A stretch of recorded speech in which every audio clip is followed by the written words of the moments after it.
Oh, well. Sweat together.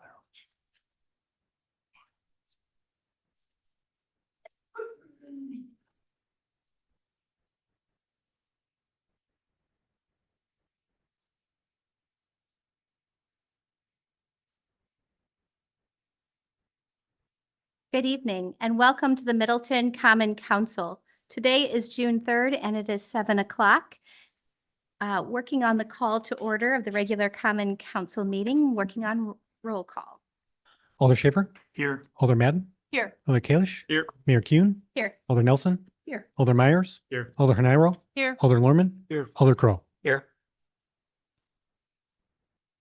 Moving next to public comments. Yeah, we have a few people who would wish to speak tonight. I would like to remind everyone that we would like you to state your name and your address when you come up to the microphone, and you'll have a total of 3 minutes to speak. I'm going to have Dan Barker go first.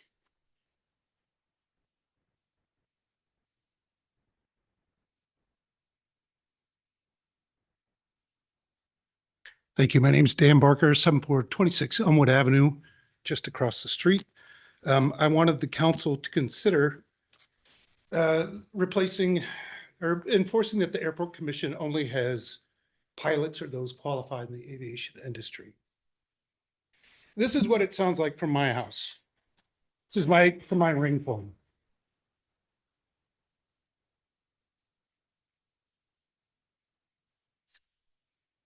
In the 2021 report of results of the Middleton Airport Survey, 99% of the city of Middleton, the town of Middleton, and Springfield, Wisconsin residents have never used the airport, nor do they have family or friends that use the airport.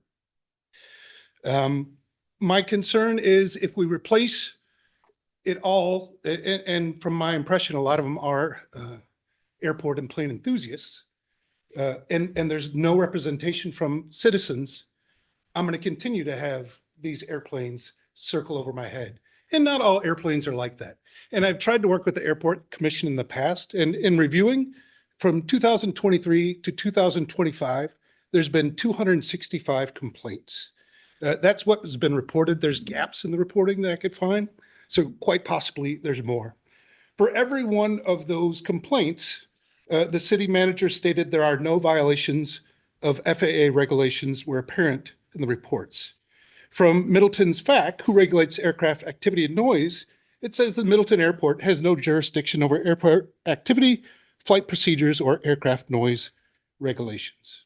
So it's my hope that we can get some people that will represent the 99% of our community, and that we can get some, I understand that there's not a lot we can do to enforce, but 99% of the people don't use this resource. Thank you much. Thank you. Next is Mike Davis.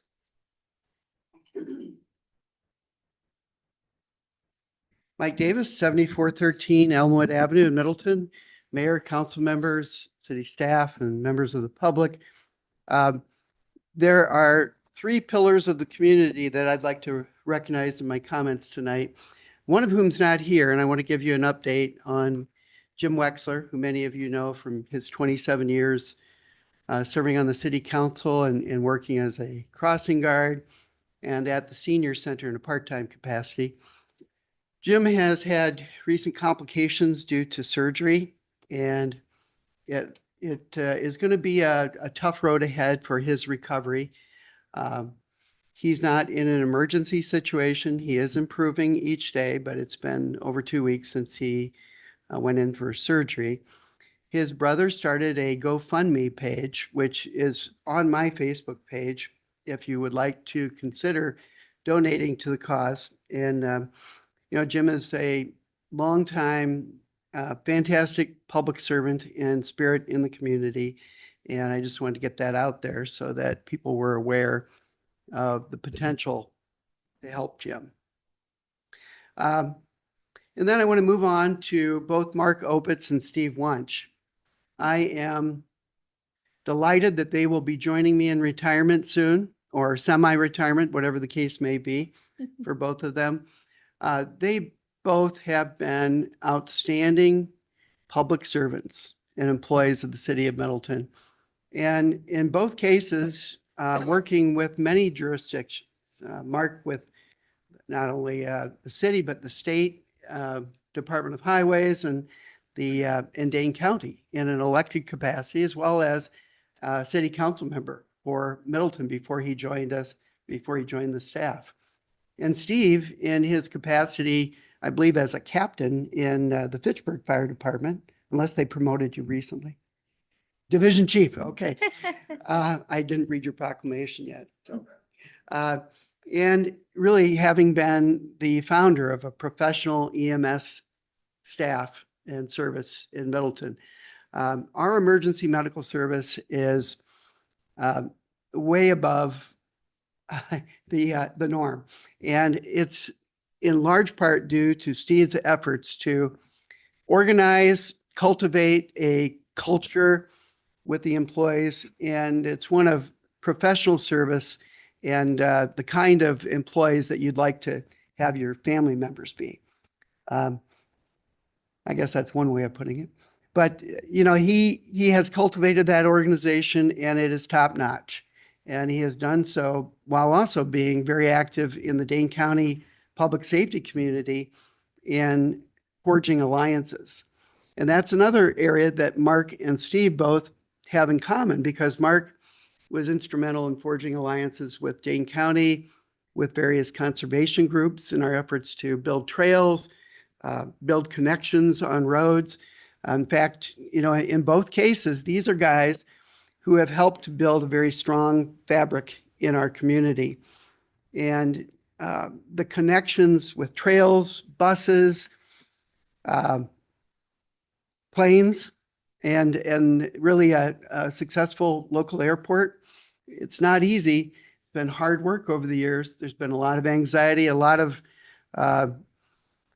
sometimes negative comments, and we've persevered as a city in all of these areas. EMS, it was not easy for Steve to build this organization and to persevere. So they're both what I consider pillars of the community. And if we had an honor wall for our city employees, they'd both be at the very top of the wall. And it's my delight to have been their colleague and have worked with them over, it turns out, about the same amount of time. It was the same amount of time for both of them, but they have both been in city government for about 30, 31 years. So congratulations to both of you. And I know we'll still see both of them around town quite a bit. And of course, Mark at the Good Neighbor Fest and Good Neighbor Fest Parade, if not other things as well. So congratulations, guys. Thank you, Mike. Next is Mary Bechtel.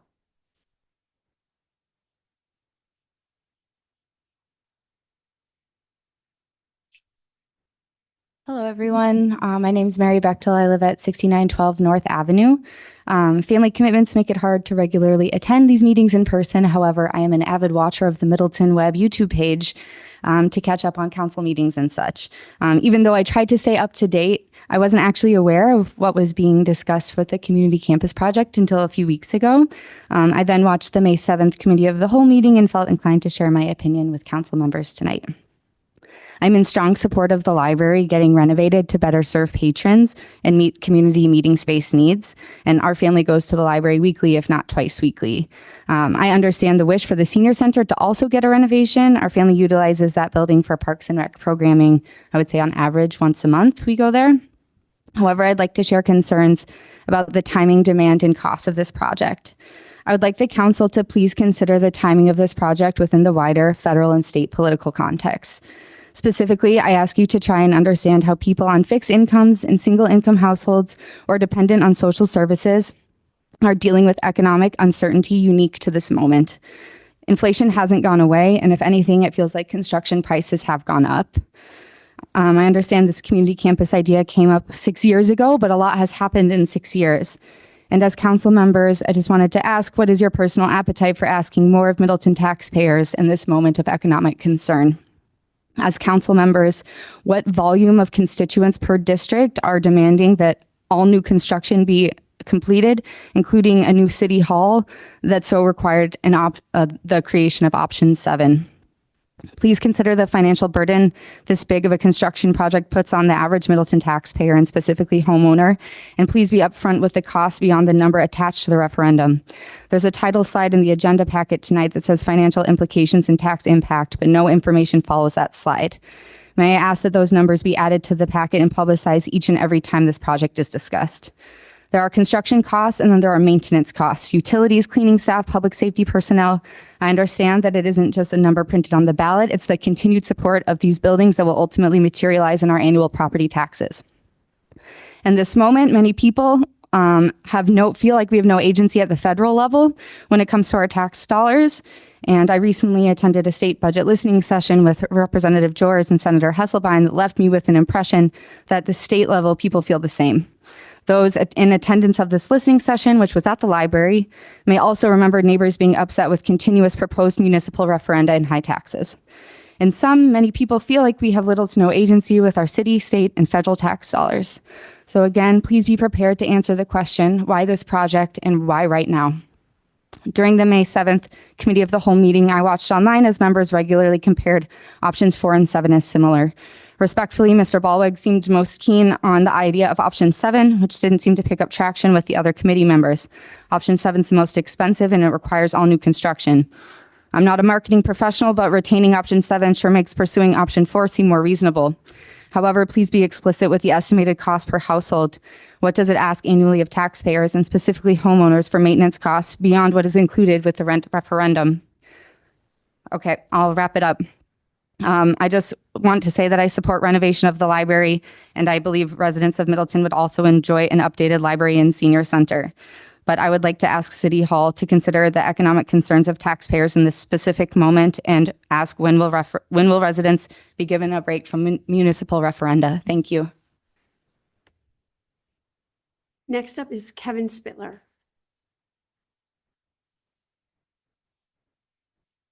Good evening. I'm Kevin Spittler. I live at 6848 Frank Lloyd Wright. I'm here primarily to talk also about the community campus plan, and that is in the from the perspective of somebody who's been on the committee for the last year, and also to provide a little broader context for where we're at with that, because nothing's going to happen anytime soon. We're still a long way away from making any decisions, and the committee was given a set of parameters that were already established back before the pandemic. And that's what you'll see information related to tonight. That included space requirements for the library, the senior center, and City Hall.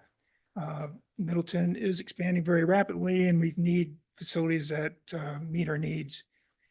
Those won't be easy decisions to be made, but the costs will not be cheap, that's for sure. But specifically, I want to make a pitch and inform the council, not all of whom, maybe none of you were here back in 2020, but there were a set of sustainability goals established and approved by the council back in 2020. It's 4.5 pages of them. And I would just ask that whatever we end up coming up with, and I know the developers and contractors have been working with are well aware of the sustainability goals, that we strive to meet those goals that will help us meet our overall community goals for net zero energy, carbon, and water in the time frame that this facility will be constructed, and which will also, and I should say facilities, won't be one facility. One of the parameters was that we were just talking about the 3 buildings and the plot of land downtown here, and we didn't consider anything broader than that. I would also say that the sustainability features will save money in the long run, and that's been demonstrated by other projects in the area. Particularly the Sun Prairie School District has saved millions of dollars in avoided energy costs, and I would look to them as an example of how making wise decisions up front can save us money in the long run. Thank you very much. Thank you. It looks like Aaron Summers has comment. Go ahead, Aaron. Hello, Aaron Summers, 6811 North Avenue. Hopefully you can hear me okay now that the rain stopped. I am also just on tonight to speak to the Community Campus Committee options that you will see tonight. I am a current Plan Commission member as well as Vice Chair of the Community Campus Committee. Speaking to you tonight from the perspective of a local commercial architecture firm owner. Option 7 was an option that was added last minute, was only seen by the committee for one meeting and was pushed forward for your review on a very split vote. Only by one vote did it move forward.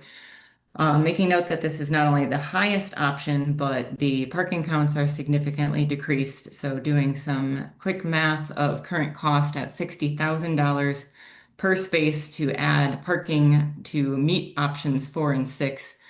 And using underground parking for the senior center would add anywhere between $1.5 and $2.3 million to the already highest cost estimate for the project. Also pointing out that there would be a significant traffic increase with the one-way entrance to both of those parking lots and would negatively affect our residences on Hubbard Avenue. And then the largest point I would like to make against option 7 recommendation and towards option 6 is that by demolishing the existing senior center, the city will be losing a tremendous commercial development opportunity. It has not been determined whether that would be rented or sold, but either option would clearly lower the total project cost, net project cost for the city by retaining it. And it would also allow the city to even potentially create an RFP in the future for developers and utilize the very, very sparse downtown prime land that Middleton has to offer.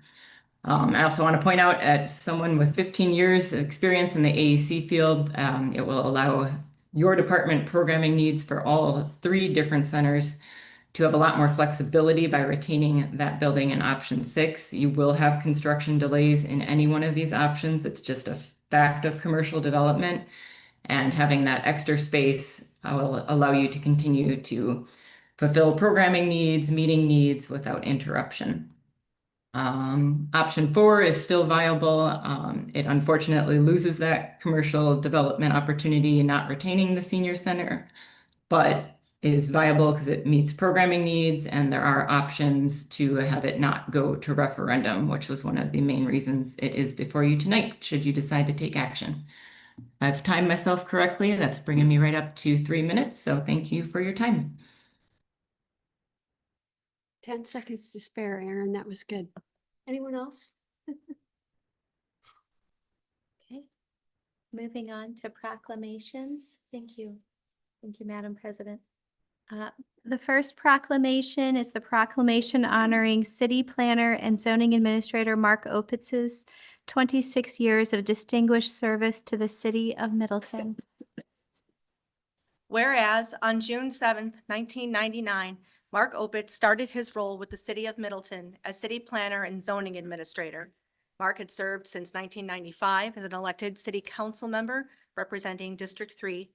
And whereas Mark's contributions to this community are too numerous to articulate and are evident not only in the physical landscape of every mile of the city, but in the strong social fabric he has woven through his connections with community members, canvassing support for city programs, his avid volunteerism, and his mentorship and support of new employees at the city.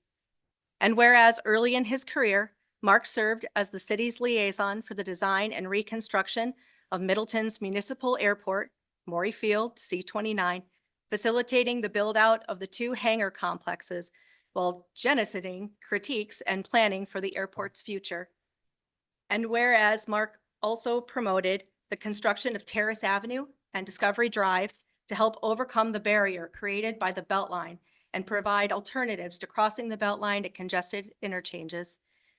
And whereas, as an avid cyclist himself, completing several century bike rides, Mark has served as the lead staff member on bicycle and pedestrian planning issues in tandem with his tenure at the city, and helped gear the city towards establishing our almost entirely grade separated trail network through Middleton, starting with convincing Public Works to design underpasses at Pleasant View and Airport roads.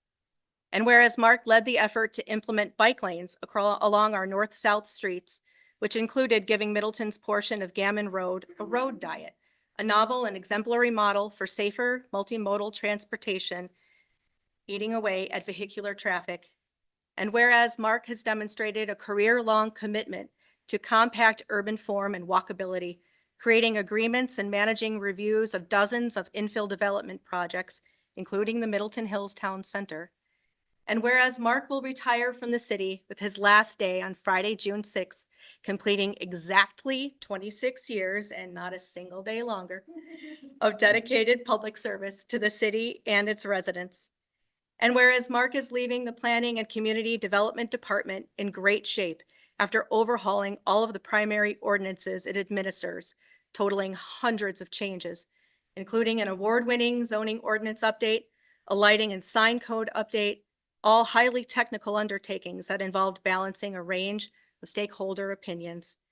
And whereas Mr. Opitz has left his mark on the city and its history, he will be missed by staff, residents, and elected officials, and so will his puns.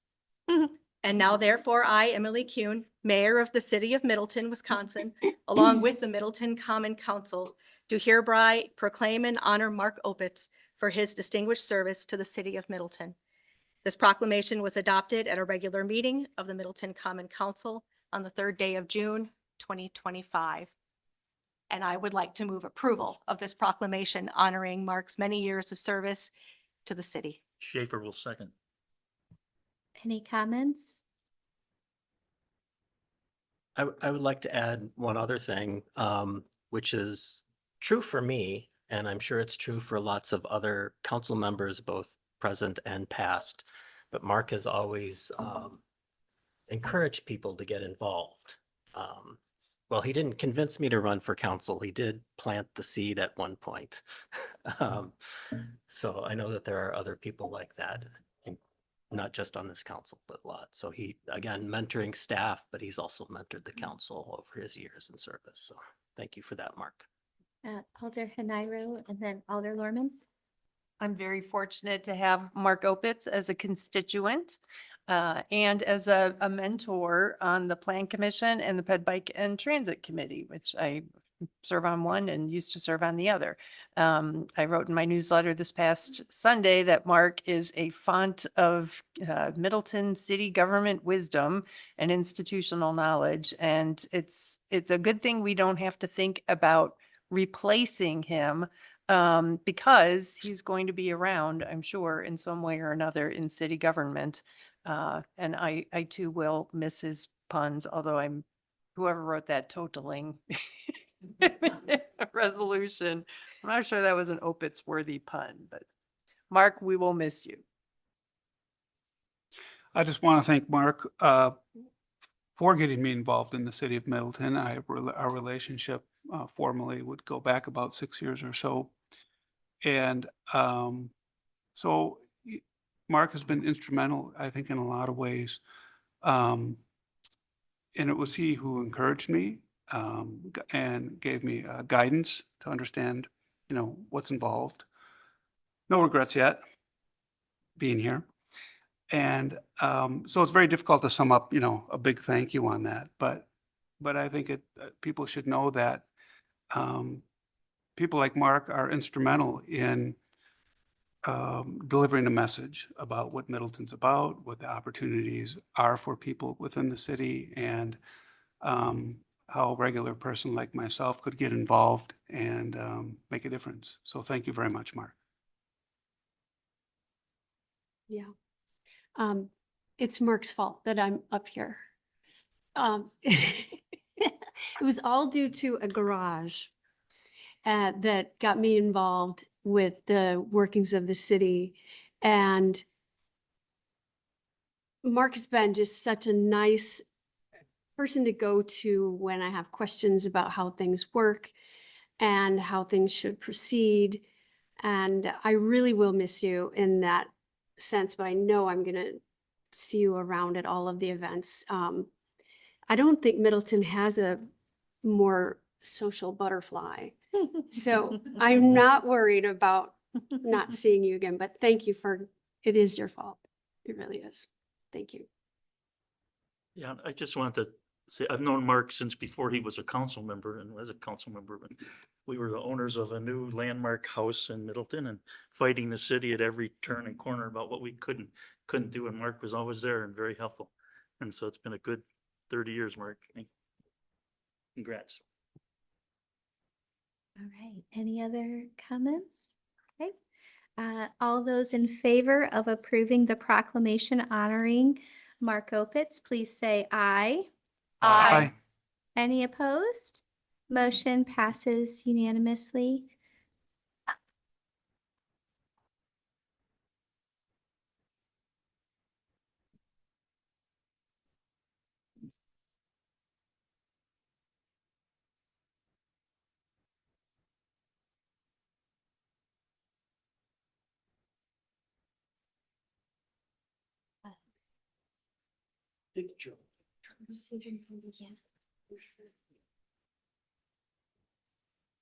Mark, please come forward.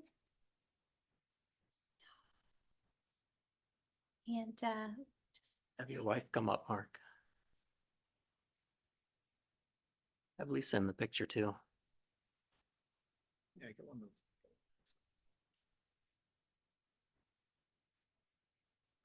Brian.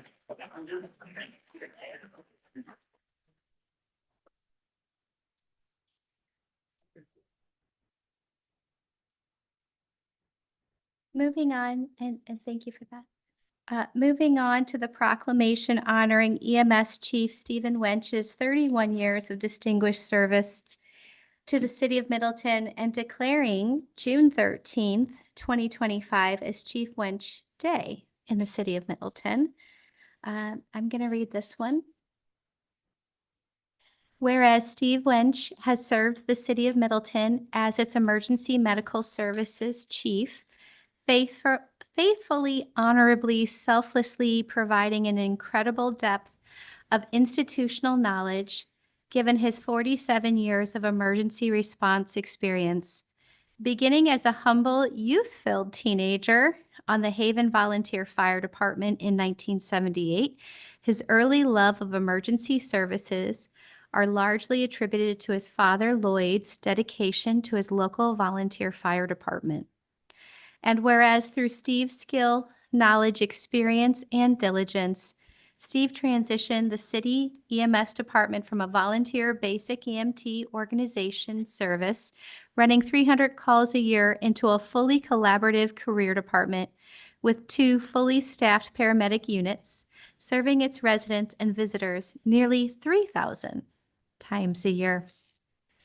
And whereas under Steve's command, he and his team have successfully managed with great dignity large-scale catastrophic events and numerous mass casualty deployments, providing expert care for severely injured or acutely ill patients within our community. Steve furthered our mission by assisting local, state, and county agencies in many areas of emergency management, such as active shooter mitigation, medical protocol development, radio protocol review, and incident command integrations. And whereas Steve has been one of Middleton's greatest public safety assets spanning 31 years, he has mentored, hired, counseled, laughed with, and guided countless colleagues in the industry. And now, therefore, I, Emily Kuhn, Mayor of the City of Middleton, Wisconsin, on behalf of the Middleton Common Council, do hereby declare June 13th, 2025, Chief Wench Day in the City of Middleton and proclaim, honor, and commend Steve Wench for his highly distinguished 31-year tenure of public service to the City of Middleton as our EMS Chief.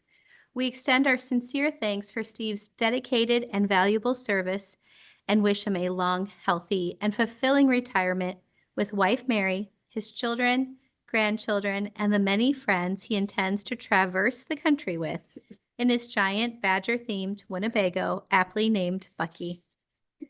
This proclamation was adopted at a regular meeting of the Middleton Common Council on this third day of June 2025. Is there a motion? Schaefer will move. Is there a second? Lorman will second. Any comments? Well, I want to say thank you for your years of service, sir.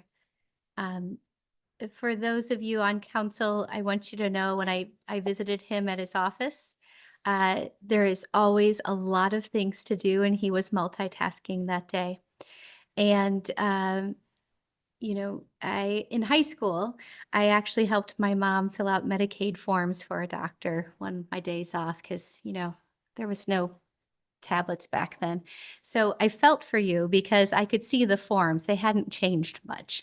And I know that means that you guys are doing great work both in serving our residents, but also doing the things that you have to do on the daily to make things function.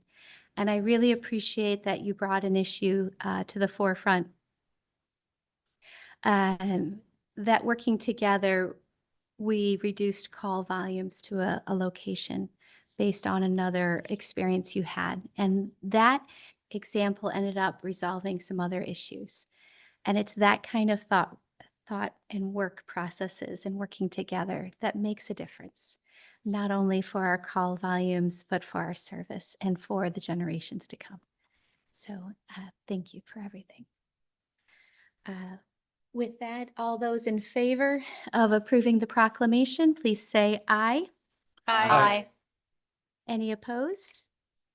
Motion passes unanimously, and you can come on to the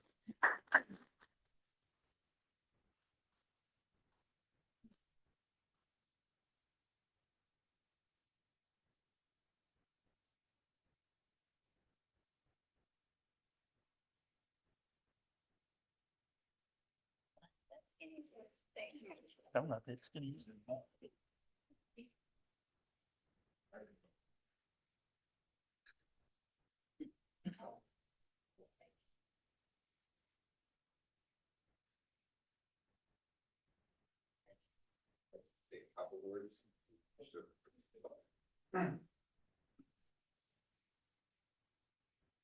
I'm absolutely, thrilled at all of your wonderful accolades, but I just wanted to share with you that in my 31 years here, reflecting back, I've had the privilege of working with an awful lot of city staff members and elected officials. And in fact, if you're into numbers, we've had in my tenure here, 5 different mayors, 3 city administrators, 3 finance directors, 48 different alderpersons, 3 fire chiefs, and 6 police chiefs that I've worked with over time.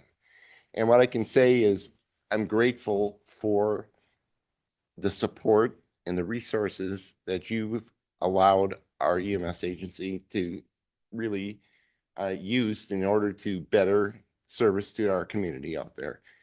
I've always felt that you as a council and elected officials have trusted me, which meant an awful lot in order to do that. So when I would come to you and give you a need, you found a way to get it done. And looking back over those 31 years, we now have a lot to show for it. And I also would like to thank you for all of that along the way.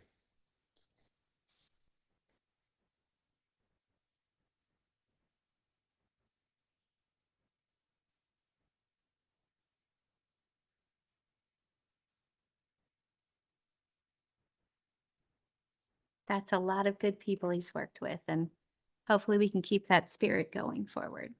Thank you. Moving on to proclamation recognizing National CPR and AED Awareness Week. Yes, I'd like to present this proclamation recognizing June 1st through 7th, 2025 as National CPR and AED Awareness Week.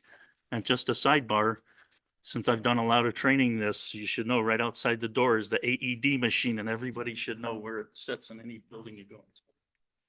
Whereas each year, more than 350,000 out-of-hospital cardiac arrests occur in the United States, and immediately cardiopulmonary resuscitation, or CPR, and access to an automated external defibrillator, or AED, can double or triple a victim's chance of survival.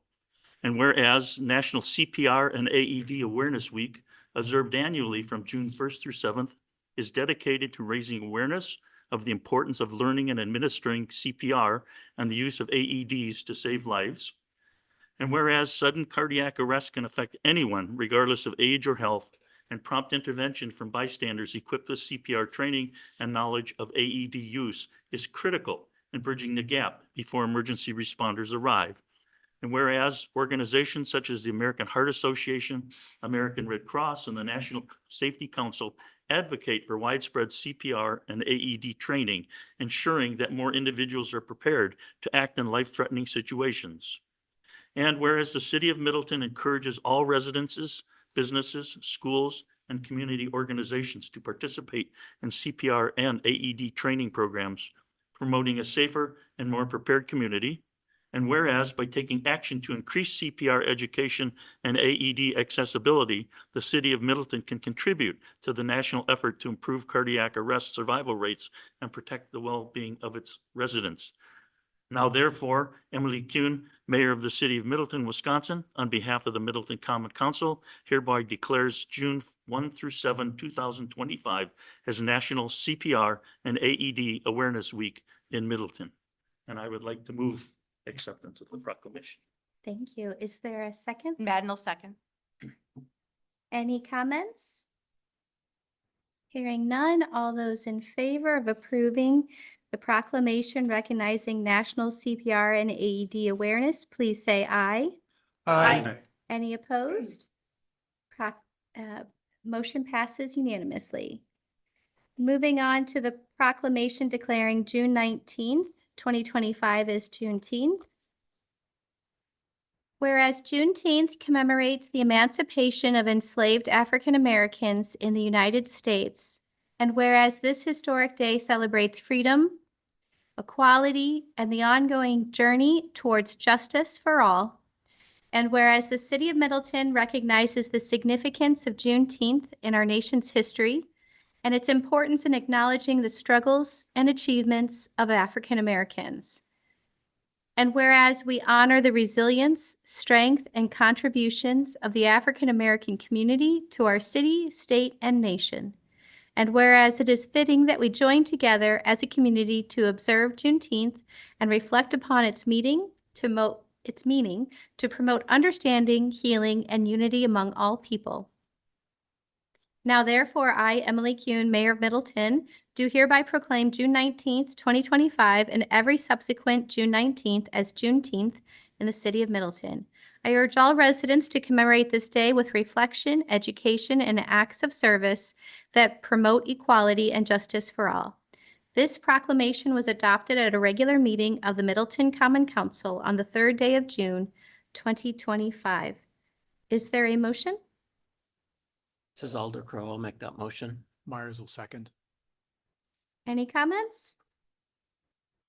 All those in favor of approving the proclamation for Juneteenth, please say aye. Aye. Any opposed? Motion passes unanimously. Moving on to the proclamation declaring June as Pride Month. So Alder Madden and I will be alternating whereas clauses as two out members of the LGBTQ plus community on Common Council. Whereas the City of Middleton recognizes the importance of building a community where everyone feels welcome and safe to live as their most authentic selves, and Whereas LGBTQ plus people in Wisconsin have endured decades of discrimination, violence, and exclusion, and whereas the month of June holds great significance for the LGBTQ plus community, including the anniversary of the Stonewall Uprising in 1969 and the anniversary of the Supreme Court's 2015 ruling in Obergefell v. Hodges that established marriage equality in the United States, and whereas the country is experiencing an alarming resurgence of anti-LGBTQ plus sentiment and attacks against the LGBTQ plus community, particularly queer and transgender youth and their families, and whereas our state and country have made strides in advancing civil rights for LGBTQ plus people, but the ongoing fight for full equality deserves our renewed attention and commitment, and whereas with the support of several leaders in the community, LGBTQ+ individuals and ally volunteers, and the City of Middleton's Community Development Authority, the City of Middleton, is hosting its second annual Pride Celebration on June 14th, 2025 at Stonehorse Green to bring together Middleton's LGBTQ+ residents and allies to celebrate diversity and belonging. And whereas the City of Middleton is fiercely committed to the principles of freedom, inclusion, and equality under the law, regardless of sexual orientation or gender identity and expression. And whereas the City of Middleton seeks to send a message to all people, regardless of who they love or how they identify, that they are welcome in our community to live, work, play, and raise a family free from fear and discrimination. And now therefore I, Emily Kuhn, Mayor of the City of Middleton, Wisconsin, along with the Middleton Common Council and citizens of this city, do hereby recognize and celebrate our LGBTQ community by declaring June 2025 as LGBTQ+ Pride Month in the City of Middleton. be it further resolved that in recognition of Pride Month, the Mayor and the Common Council authorize the display of the Pride flag on the City Hall flagpole for the month of June, with the U.S. flag taking precedence. This proclamation was adopted at a regular meeting of the Common Council on this third day of June, 2025. Myers, I move approval. And I will second. And before we vote, Any comments? Yes. I would like to thank all of the volunteers who came together and organized the first Middleton Pride last year. And I'd especially like to thank our Common Council President, Katie Nelson, for all of her work in making this happen and getting it off the ground with that group of volunteers who have worked so hard.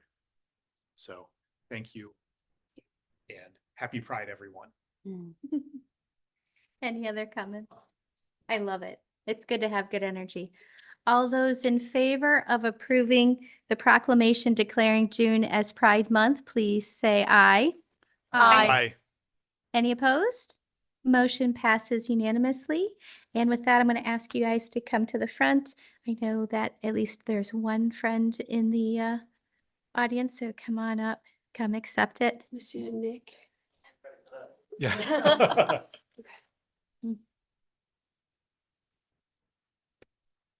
Just tell them to take a picture from here up. It's fine. It's fine. But definitely wear the Packer hat. Good job, everybody.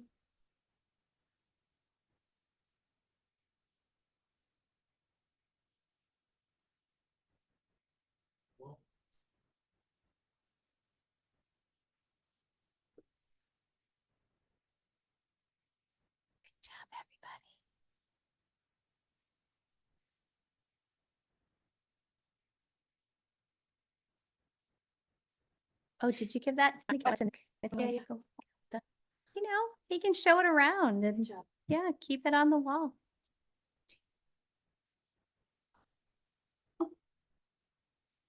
Thank you, Alder Madden. Moving on to the proclamation honoring the Community Campus Committee for their vision, commitment, and service. I get to read that one.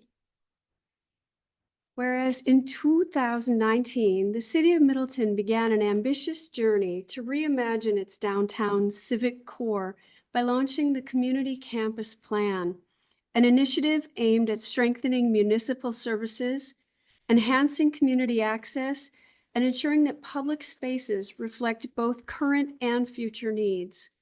And whereas the Community Campus Committee was formed to guide this transformative effort, composed of committed individuals representing the Common Council, Plan Commission, Library Board, Parks Commission, Commission on Aging, and Chamber of Commerce, as well as residents from across the city's aldermanic districts, bringing together diverse voices and deep-rooted civic pride. Those members include me, Katie Nelson, Aaron Summers, Erica Pollock, Jean Phillips, Ken Markart, Kate Miller, Justin Ballweg, Jan Martin, and Kevin Spittler. And whereas over 6 years, through leadership changes, a global pandemic, and evolving community needs, the community remained steadfast in its work to shape a vision for the future. They thoughtfully assessed how to modernize or replace aging civic facilities, championed efficient and sustainable land use, and worked to ensure public buildings would meet the needs of residents for decades to come. Their commitment extended beyond bricks and mortar to consider how these spaces could reflect Middleton's values: equity, access, sustainability, and connection. And whereas the committee played a vital role in engaging the community, analyzing facility needs, refining space plans, and proposing concepts that improved functionality. With attention to energy efficiency, user comfort, and design appeal, their recommendations honor Middleton's charming downtown while preparing it for long-term resilience. And whereas their dedicated service culminated in a thoughtful presentation to the Common Council and the public, positioning the city to move forward with clarity, coordination, and renewed public trust. Now, therefore, Emily Kuhn, the mayor of the City of Middleton, Wisconsin, along with the Middleton Common Council, do hereby recognize and extend our deepest gratitude to the members of the Community Campus Committee for their extraordinary service, collaborative spirit, and unwavering dedication to advancing the community campus vision. This proclamation was adopted at a regular meeting of the Middleton Common Council on this third day of June 2025. I'd like to move passage of this proclamation. Is there a second? And I wrote a second. Any comments? Hearing none, all those in favor of approving the proclamation honoring the Community Campus Committee for their vision, commitment, and service, please say aye. Aye. Any opposed? Motion passes unanimously. Moving on to the presentation. Thank you, Madam Mayor. Before we get in, just want to give you a couple of quick introductory comments. So as was mentioned earlier this evening, we had a committee of the whole meeting with the council on May 7th, at which you raised a number of questions and items you wanted further research on. Staff and our consultant team is working on getting answers and responses to those questions. So that information is not necessarily part of tonight's presentation. We'll likely be back kind of on a regular cadence with updates and information for the council as we go forward over the next couple of months. So we will likely have another presentation similar to this or another committee of the whole meeting in July to kind of pick up the thread on some of those questions that you had from May 7th. The purpose of tonight's meeting is twofold. One, to provide a little bit more context and background on the why and kind of give you a sense of where the three buildings are at today and kind of their lifespan and some of the challenges and opportunities that we have with the three buildings on that historical context, if you will. And then secondly, to have the chair of the CCC committee, Justin Baldwig, walk through the recommendations that the committee made at their May 22nd meeting. There's no action required of the council tonight. If you have any initial questions, by all means, you can ask them of staff and our consultant team that's here. But if you have questions after tonight's meeting, I would just ask that you send those questions to me and I'll compile any and all questions that I get from the council, and we'll work on response to those questions as time progresses. So with that, I'd like to invite Abby Attoon, Tammy, and Jocelyn to kind of give a context and history of the three buildings that we're talking about: City Hall, Library, and Senior Center. They'll walk through some of that history, and then we'll turn things over to Justin to provide a little bit of context on the CCC recommendations. Abby is joining us via Zoom tonight, and Tammy and Jocelyn are with us in the room here.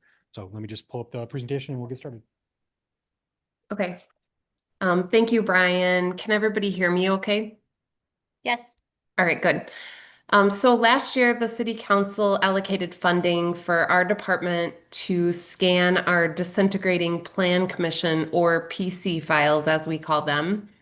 And I'm going to walk through some of the information that we found in scanned PC 103, which is the original file that we had for the City Hall building. So starting out, in the early 1960s, there was a building committee that was going through a very similar process to the community campus plan process. Middleton became a city in 1963 and was planning to build its first city hall. The committee was evaluating 8 sites for the new city hall. Those are the sites that are outlined in blue on the screen. And they had recommended that city hall be a 1-story building at the intersection of Allen Boulevard and Mendota Avenue, present-day Lakeview Park. Former Mayor A.M. McDermott, whose portrait is displayed in the council chambers, and a few committee members took a trip to Oshkosh, Wisconsin, for the grand opening of their 4-story city hall to look at the arrangement and layout of city departments, and they also stopped at the Beaver Dam City Hall on the way there. This tour that they took was very similar to the tours that our community campus committee took to Oak Creek, Sun Prairie, Wanakee, and other locations in the area to look at their buildings. Next slide. A user origin study was conducted to determine a good location for the site, and we found handwritten calculations for how many users the new City Hall building should accommodate. And that number was 70, which was the sum total of 50 citizen members who may want to attend a public meeting, 9 elected officials, the same number that we have today, 5 city employees, 2 police officers, and 4 library staff members. Next slide. But not everyone was happy with the selected location. Downtown Middleton businesses wanted their new civic building to be located downtown to create synergies between government, businesses, and commerce. The planning director at the time agreed with the downtown businesses and advocated for a downtown location in a special edition of the Middleton Times-Tribune, which ran on April 15th, 1964. Next slide. Local businesses took out a full-page ad encouraging a downtown location for the city hall. Some of the businesses that advertised in the paper you'll recognize today, they include Clausen's Bakery, Middleton Ford, and others. We also have letters in the files from residents advocating for other locations as well. As I was looking through all of these files, what really impressed me was how much residents and businesses took pride in their civic building as a cornerstone of their new city identity. And ultimately, what happened is the business community won out and City Hall was built on its current site. Next slide. So this slide's showing the history of how City Hall has served several purposes and functions over the last 60 years. The original building housed the library and the police department. In 1974, there was an addition made to expand the library. In 1990, the library moved across the street to their current location. In 2009, the police department moved to their current location on Donna Drive. When they left, other city staff members were able to move into that space, but there was no funding allocated to renovate that space, and there have been no major modifications made to this building since before 2009. In large part, that is due to the council and the staff's uncertainty about the future of this building and whether or not it made financial sense to invest in improvements to the building if the building was not going to be here long term. Next slide. So in recent years, we have begun to feel the pinch in this space and its ability to serve even the current staff members. We have recently been retrofitting retrofitting closets into office spaces, consolidating interns into the space that is shown on the slide to free up cubicle space. We've scanned all of our hard copy files and recycled them in order to make room for new cubicle spaces. And as of last week, we are relocating one employee to the basement on the east side of the building, which is not accessible. As the city continues to grow, more staff will be needed to meet the community needs, and we do not have any workspaces available. Next slide. I mentioned the basement on the east side, which is not accessible. Therefore, it is primarily used for storage. And if you have not been able to take a tour of the building, the photo on the left side of this slide shows the stairwell that leads down to the basement on the east side of the building. Next slide. Another concern with the layout of City Hall that should be addressed through this process is consolidating the 3 points of service in City Hall. We have 2 points of service on the first floor and 1 on the basement level. That point of service is on the west side, which does have an elevator. It is very common for residents to come to the wrong counter for the services that they are seeking, and they are redirected. Next slide. Another concern about City Hall at present is the lack of daylighting to the east side of the building. This is the former police department side of the building. It was designed intentionally this way for security purposes at the time, but we now have 17 people who are working in those areas without any access to daylight. Next slide. As previously mentioned, there has been little investment made into this building, primarily due to the uncertainty of its future. A discussion of a new city hall has been a topic of conversation the entire time that I have worked for the city, and I'm coming up on my 18-year anniversary. You can see in the photos the exterior condition of the building includes several holes where birds and animals are nesting, and the interior spaces have not been updated in decades. Next slide. It looks like I'm missing one slide, but I just wanted to mention one more thing, which is that our current building is lacking modern office amenities. And one example of that is that we do not have a break room for our staff members. So there's nowhere within the building that has a table and chairs for people to sit and take their lunch. And so at current, most of our employees are eating their lunches at their desk unless the weather is nice outside. So I just wanted to consolidate and highlight some of the deficiencies in the building that have been conveyed to me from other staff members who work in City Hall. And now I would like to turn it over to Tammy Derrickson, who is the director of the Middleton Senior Center. Good evening, everybody. I'd like to start tonight a little bit with the history of the Middleton Senior Center and senior centers in general. Senior centers started back in 1943 when the state of New York, the city of New York, created the first senior center. In 2023, the United States has more than 11,000 senior centers that serve over 1 million older adults daily. These centers are recognized as community focal points and are widely used by our older adults. The Middleton Senior Center, some may not know, actually started back in 1956. And that was with an organization called the Golden Agers.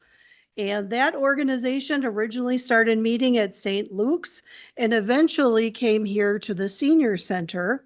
And in 1978, they formed an actual board of directors, and the program started to grow out of this space as well. And it moved over to the old depot, which is now known as the Middleton Tourism Department. Don't know how they did that, but they did.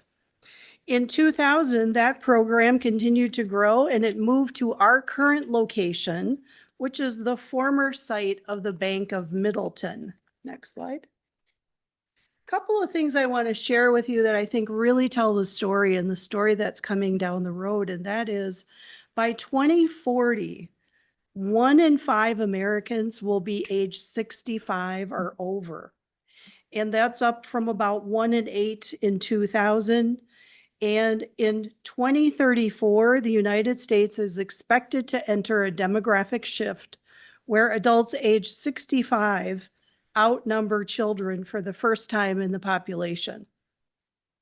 One interesting fact to know for the city of Middleton is that 43.95% of the population of Middleton is aged 30 to 64. We have a lot of prospective customers coming our way. 15.97% are aged 65 to 84, and 1.52% were 85 years of age and over. If we look at the Dane County population of people who are 55 and over, in 2030, the expected number is 169,270. By 2040, we're looking at 190,715. And by 2050, 213,485. And if we turn the page, you're going to see a few numbers here from the center that was in our annual report. The senior center continued to see growth in 2024 in all of our program areas.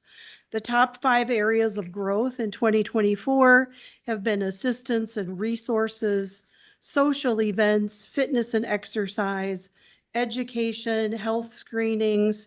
You can see the total number of event sign-ins since 2022 and all the way up to 2024. In 2024, we mailed out 21,341 newsletters. 25,640 were actually downloaded from the city website. And off to the right-hand side, you'll see our total service statistics from the My Senior Center database sign-in. And in 2024, we had the most ever, which was 48,983 sign-ins to our facility.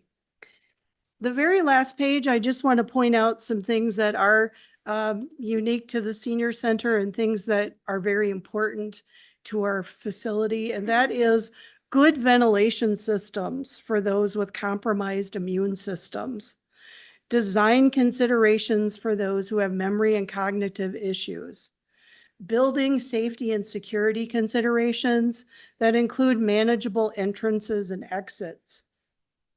And of course, building function is an integral part of programming. Flooring that is all on one level is also important. Parking that allows easy access into the facility for those with mobility issues. And enough space that allows seniors to access a wide variety of programming.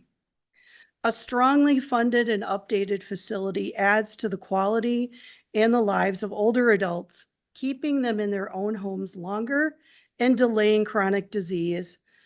And also that saves all of us in healthcare costs and reducing the need for long-term care. Thank you this evening for your consideration. All right. Good evening, everyone. I'm Jocelyn Sansing, your local public library director. Thanks for the next slide. So we all know that a modern public library is more than just books. It's an ever-changing space for lifelong learning. It's an expression of our community, and it's literally everyone's living room, everyone. And in 2027, our library will turn 100 years old. Throughout these 100 years, our library has gone through 13 major facility and system changes. Some of them are listed right here, which is also listed on our website at midlibrary.org. Most recently, in 2015, the library worked with a consulting firm, Dimension Group 4, on a space needs and feasibility study. That was almost 10 years ago.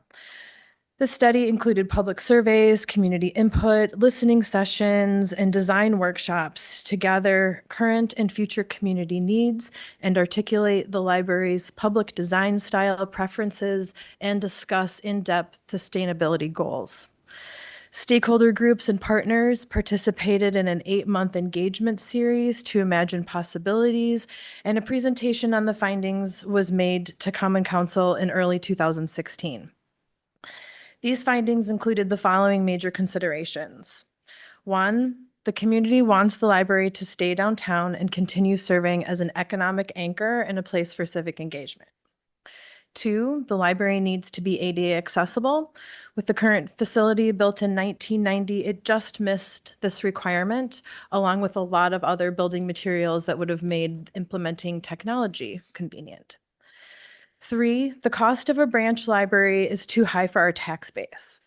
This was explored in depth throughout this study, and it was determined that generally communities typically plan for an additional building with a population of 70,000 plus, or a larger geographic spacing with the high cost of scaling up. Of course, another location being staffing. We have learned that still from 2015 that the last 10 years, readers want it all. They want print, digital, audio. We are in an unprecedented time right now in not just the access for materials within our country, but how people are accessing them.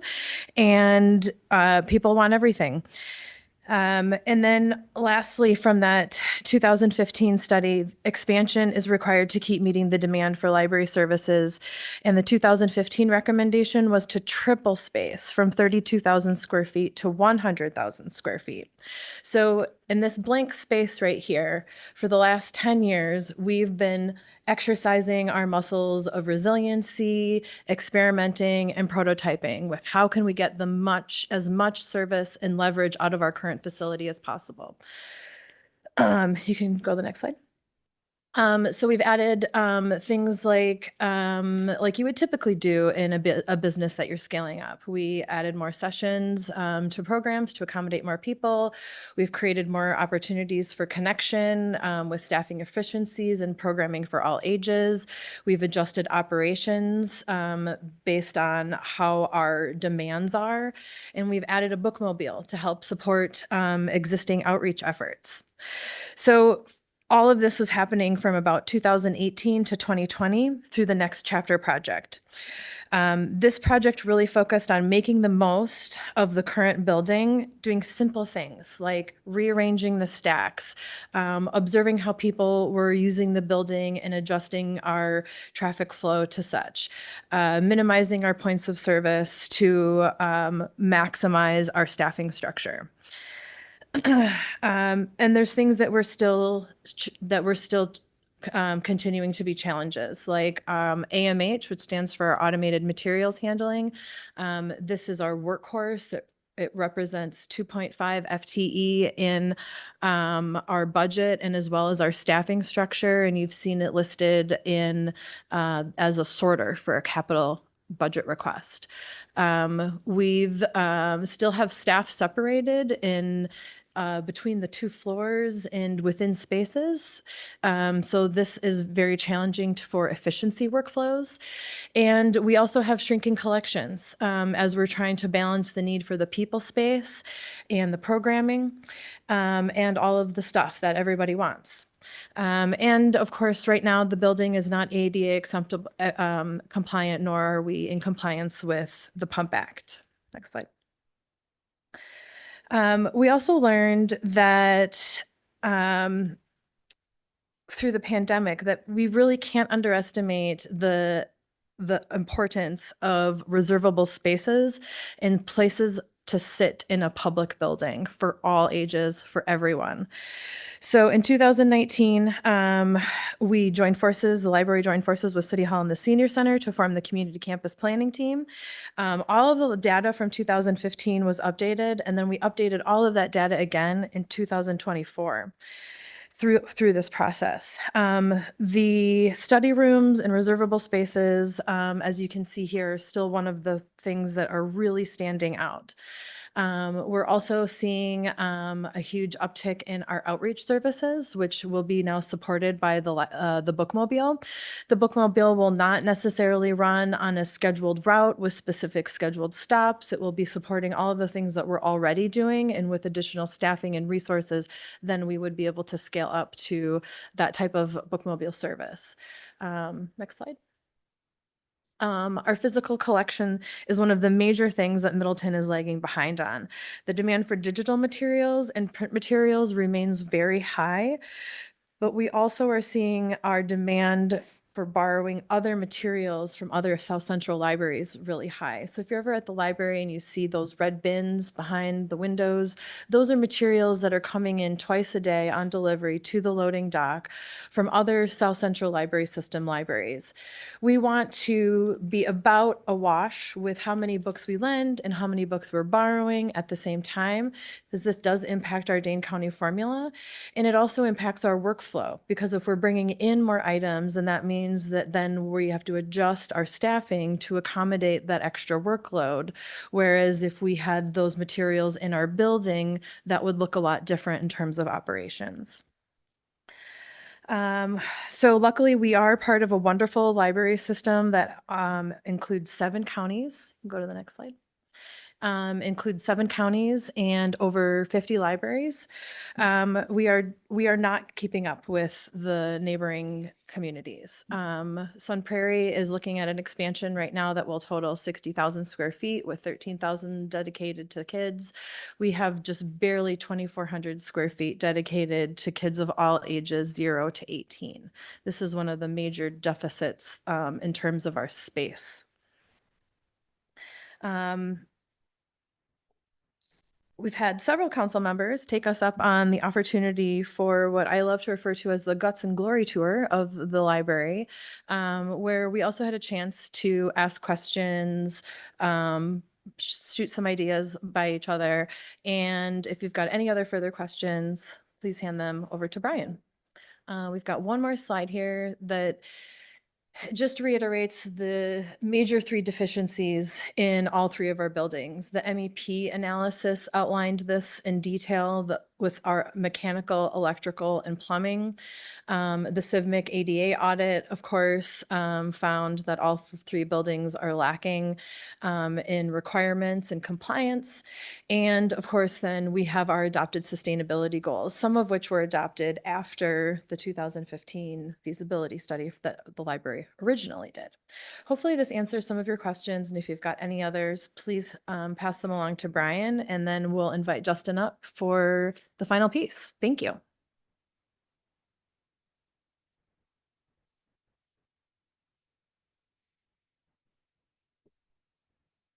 Hello. Sorry, I'm not used to this. Hi, I'm Justin Boeg. I'm the chair of the Community Campus Committee. I've been lucky to be here since the beginning in 2019. I think I might be the only member that dates back that far. Just a little context. When we started in 2019, we really were looking at one single building to house all of these 3 different uses. And when we hit the pandemic, we hit a hiatus and we realized that maybe we need to look at a broader array of building options, both looking at our existing facilities as well as how can we look at different ways to structure this at different price points. So that led us to quite a few interactions with our consultant team where we developed 7 different options. The first option being the do nothing option. And I think that quickly we realized did not meet any of our goals. The second option was renovating the existing buildings, which helped with some of the AC problems, but didn't really meet any of the programmable goals. And then the third option that we also kind of discontinued was just adding 1 to 2-story additions onto the existing buildings that really ate up all the land mass in downtown, did not allow for underground parking, and really took away from most of the surface parking that we currently have, and understanding that that is already a struggle and could be really made more prevalent if we remove that from the project. So that left us with 4 additional options, 2 of which were keeping one of the existing buildings and renovating for another purpose. And then the other 2 were brand new buildings. So in all 4 options, talking to the different user groups, it was determined that both the city hall and library had a lot of synergies that we wanted to keep together. So in all 4 options, they are together in a building. Where the senior center, there was a lot of demand for them to have a little separation from children, especially. Not everybody was that way, but there's a strong contingent of older adults that wanted that quiet time, I guess it's easy to put it. So we have 3 options that we wanted to put forward to you for your consideration. I would like to note that these are by no means the final. This is the programmable space that we came up with through the many meetings with different staff and the consultants. But the size of these can vary determined on your input and what the the community appetite for the price for some of these, because we do realize that they're quite high. So option 4, you can see here on screen, this is the option where we renovate the existing library and convert it into the senior center. And we build a new building on the existing parking lot and senior center that houses both the senior center, or sorry, both the library and city hall. So in this option, we selected this over option 5 because we feel that the library has the most potential to be renovated into something else. It's newer, it has better HVAC, it's 2 levels versus the senior center currently has multiple levels that makes it very difficult to renovate, as well as accessibility issues. And then senior center, or sorry, city hall here has 2 separate basements. One has no windows, isn't accessible. The HVAC in this building is the worst out of the 3 because it was an old police department. There's still currently jail cells in here that have been taken over to house stores, et cetera. There's no windows in that half of the building primarily. So we decided if we were going to put one option forward that renovates an existing building, it would be option 4. I would note, so since this one has the amount of square footage that was allocated to it, it does have an appendage on the, what would that be, on the screen left side here, or on the west side. And as the program gets morphed, I feel like that could be absorbed into the main building to allow for the rest of that to be on-street parking or an existing building site. If you want to move to the next one, Brian. So here is some floor plans showing on the screen left, the existing library that could be then converted into 2 levels into the senior center. Already has 2 elevators to help move seniors up and down, and would also have a individual drop off that seniors could go to that would be outside of the other 2 programs, as well as, you know, ADA parking right adjacent to it. So you can see we have underground parking. So because of it's a renovation existing building, we won't be able to go up or down from there. It would just be the existing footprint of that building. And the size of that actually meets quite nicely with what is projected to be needed for the senior center. So I think it's a little bit bigger, but not by a lot from what the requirements were. And then the new building on the right would have underground parking, would have 3 stories of City Hall, and then I think 4 stories of the library to meet all those programmable needs. And then it's very, very early in the process, but the idea is to provide either green roofs, geothermal, solar, as much as we can with our small urban site that we have. Once the design goes forward in one direction or another, those sustainability goals will be able to be explored more. So then the next option here is option 6. This is an all new, 2 new buildings, one being City Hall and a library on the existing City Hall site, in addition to the adjacent parking lot. This would allow for all new spaces. Nothing needs to be renovated. Everything would be meet both the programmable needs, meet all the AD needs. We'd start fresh instead of spending money to update older equipment that might not be efficient. And then in accordance to that, we'd also have the senior center where this building currently sits. The parking in between here and the senior center would remain the same. And then the senior center for this one, the existing senior center, would just be left for either future city use, future developer use, future use that you guys determine in the future. But that the demo of that is not part of this study. So if it is to be demoed, that would be, additional cost, but would free up more land for future use. Some nice things about this is there's a nice synergy in between the two buildings. You can see that we're at its streetscape that might be able to close down the street for festivals, extend the Mustard Festival down the street, or any other activities that you guys come up with. I know we're really good about creating outdoor activity here in Middleton. So this is option 6. And yeah, if we go to the next slide, Brian, you can see we're able to get parking, underground parking under both of these, as well as have that one large surface lot, as well as any of the on-street parking would remain the same. It's split up similarly where the city hall would be 2 stories. It's a little larger footprint, and then the library would take up 4.5 stories above that. And then the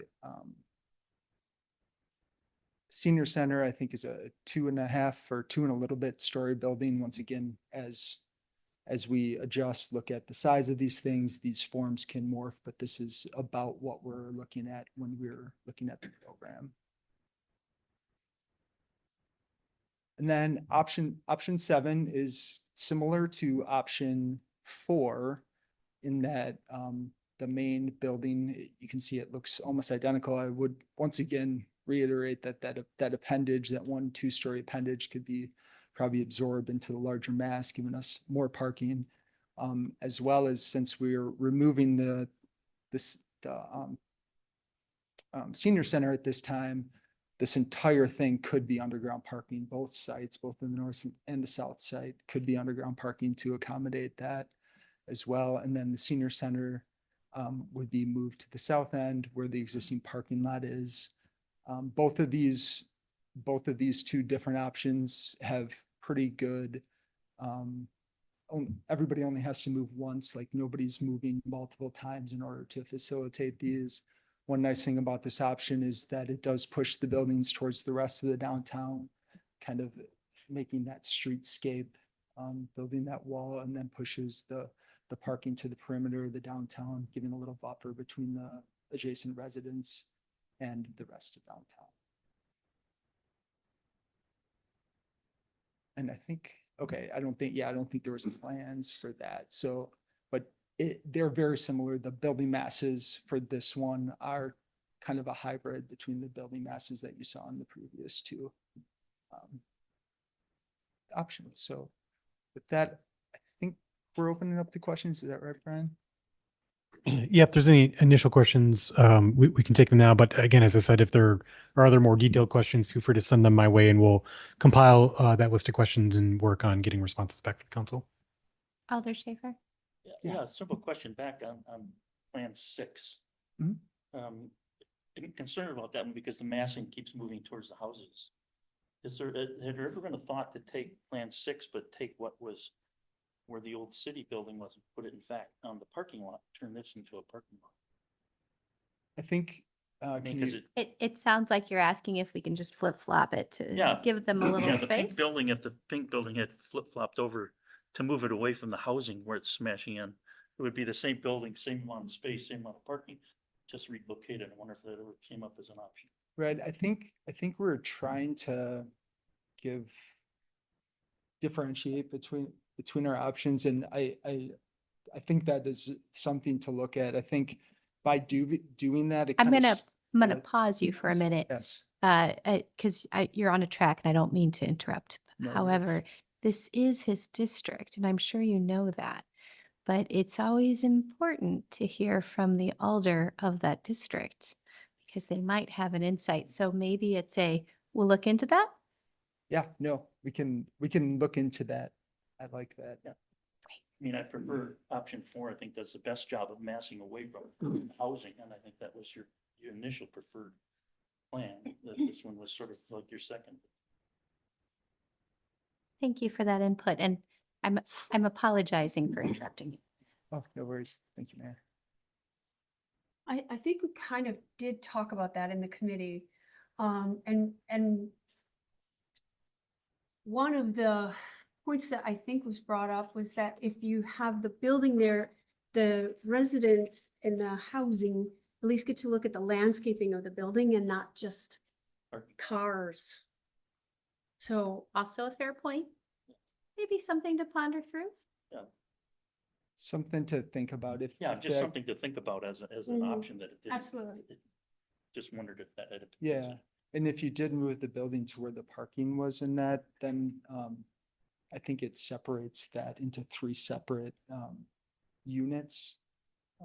Where if you put it on one end or the other, it allows for future growth, maybe of a bigger mass. Potentially. Thank you. Alder Kalish, Alder Hanero. Thank you. Well, on that point, I would ask, who are the neighbors who would be affected? It looks to me like it's the church and Rowley House. Yeah. So I see the point about the impact on the neighbors, but it's not. Yeah, and it's on the north side of the street that I'm concerned about, because you've got, on Elmwood, you've got 3 or 4 houses plus the houses going down, you know, that circle right past where the historical museum is. You've got on both sides surrounded by sort of houses back there. So building something on the north side of the street mass would be more problematic. The one on the south side by the library, that's less of an issue because you're just looking across the street at Okay. houses. Thank you for that clarification. I had a question. We didn't cover the costs, but obviously the costs are huge and important to us. And I'm wondering, on page 46 of our packet, it looks like between 35 and 37% of the total project costs aren't included in the table. It says, the graph has a note that says the difference between sum of buildings and total project costs is due to sustainability investments, fees, permitting, etc. But on page 47, it says the budget includes 5 million for on-site energy investments. So I'm wondering, you know, this 42 to 49 million dollar difference between the total project costs and the actual itemized cost of the buildings. What is that for? It can't be for sustainability, and I doubt our fees and permits are anywhere near that high. So is something missing from the note? Is that furniture, or just help me out? Because when I look at 135.8 million, I like, that's a hard no, you know? But if it's 40,000 less than that, then it's more doable. Yeah, Brian, I don't know if you have those updated notes from our estimate consultant, or if maybe that's a follow-up. Is this the image you're talking about, Alder Hanero? Yes, Okay. thank you.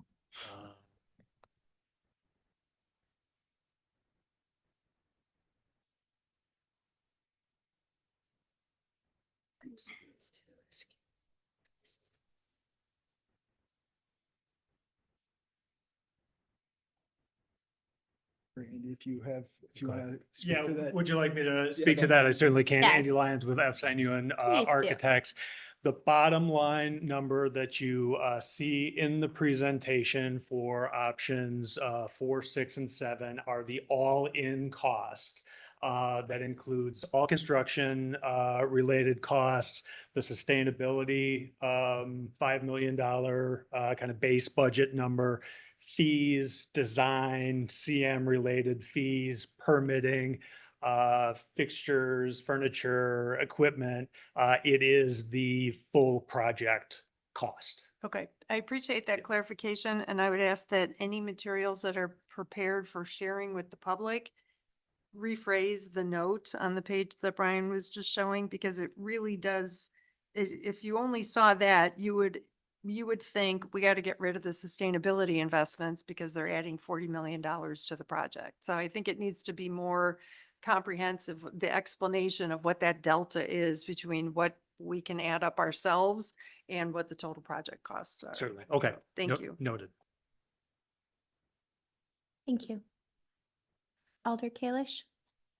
Yeah, so the community campus committee meeting that you folks just had, you're recommending that the Common Council proceed with considering options 4, 6, and 7. So what I guess my question, and I have a follow-up, but my question is, what does that mean? So does that mean that this committee is recommending the only options that we evaluate in the future of this project are those three. I would phrase that differently. The committee was asked to evaluate a number of different options, and to help the council with your future deliberations and discussion, wanted to simplify the recommendations to provide to you, to give you something to work with.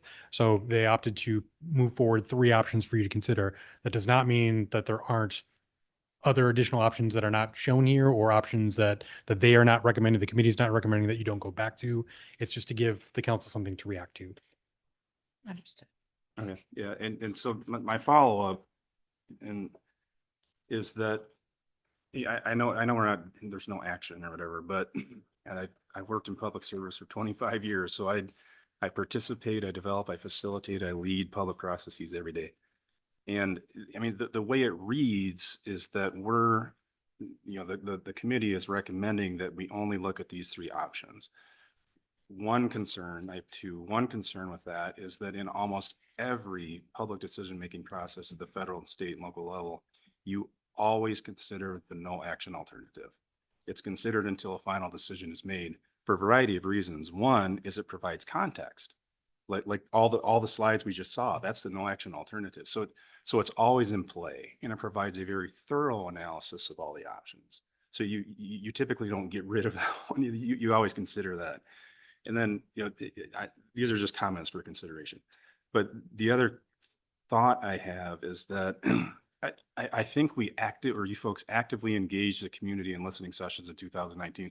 I don't know if you've done anything since then, but I'm assuming that those listening sessions informed and created a foundation for the development of the 7 options. And if we haven't actively engaged the community since 2019, and we're potentially going to take the number of options down without actively engaging the public, I'm not sure that that's an appropriate process. I think that we need, and it sounds like your process is sound. You intend to conduct listening sessions. You intend to do a survey, and that's all great. But what I wouldn't want to see in the future is when you do the survey, you only present 3 options. And it's a very limited discussion, because I don't think we've actively engaged the community, besides them being able to come to public meetings and things like that, since 2009. I just want to make sure that there's an appropriate active involvement and incorporation of the community in this significant decision. Absolutely. Yeah, I think you're right. Early on, we did have a couple of good sessions where we actively got input from the community. And I think that time still needs to happen in this new iteration of this. And I think, yeah, having some of those additional options available to them makes sense. I'm glad to hear you have that experience so that you can help guide us. And I appreciate you being open-minded on these things. Other comments? Okay. Go ahead. And then Alder Myers. I totally appreciate that, especially leaving in the no option, or, the no action option. However, I think by narrowing it down, we're just helping people not have to start from 0 every time. And start this thought process. Have we thought of this? Have we thought of that? I think that's why we're trying to make it simpler. I think going back, that's why we took the step back and we wanted to look at what the know nothing option was and collect all this data. And at the end of that, we looked back at our goals and objectives and realized pretty quickly that it wasn't meeting any of those ideals. And that's why we took it off. But yes, the no option is always, on the table. If you choose not to move forward with the project, that essentially would be the no option.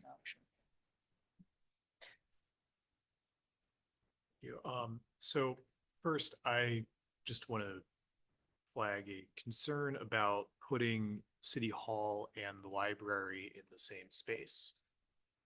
What I don't want to have happen is at some point in the future, we've built this new civic campus. We've spent over $100 million doing it.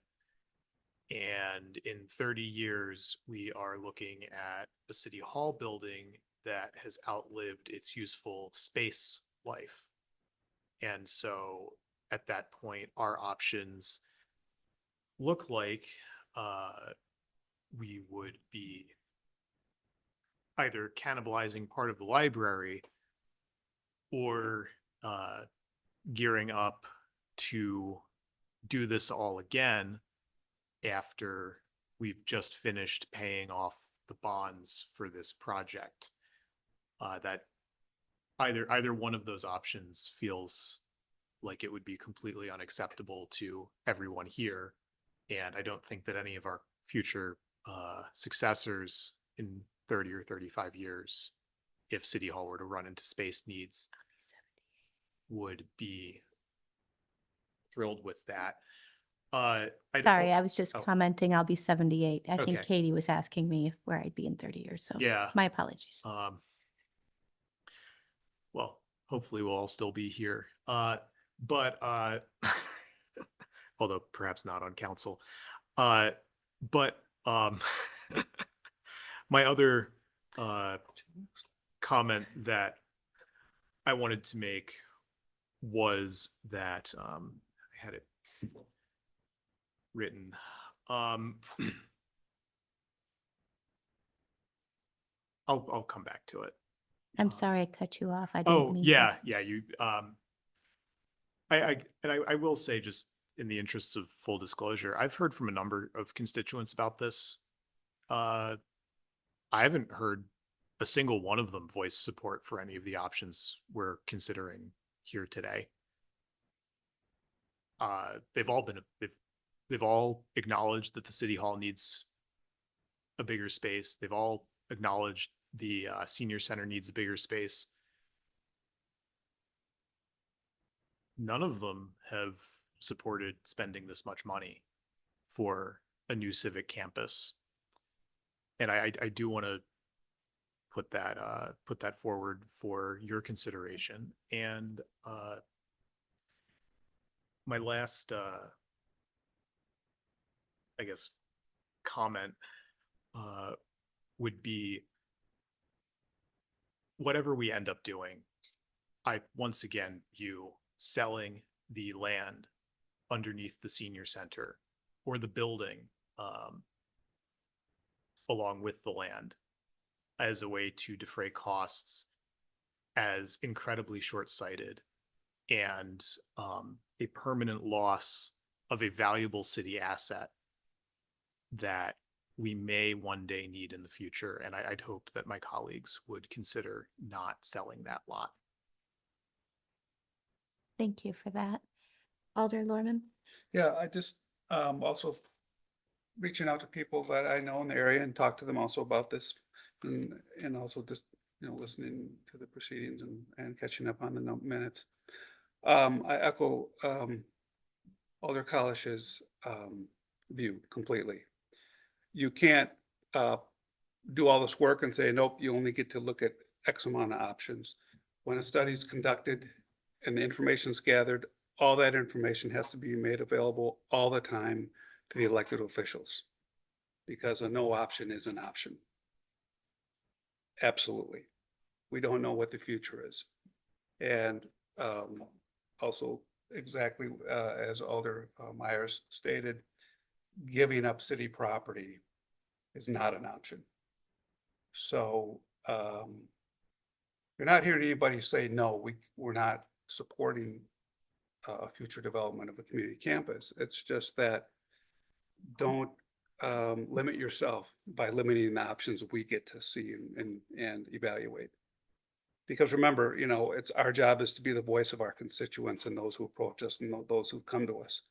And no one has come to us and said, yay, spend $137 million. No, but they've all said, absolutely, we understand there's a need. So as many options as possible is what we want to see. Thanks. Alder Schaefer, and then I think Alder Crow after that. Yeah, but listening to all of this and in particular paying attention to Alder Myers, about the separate buildings. One of the things we seem to be going from being inadequate to suddenly massively adequate all in one step, and we talked about phasing.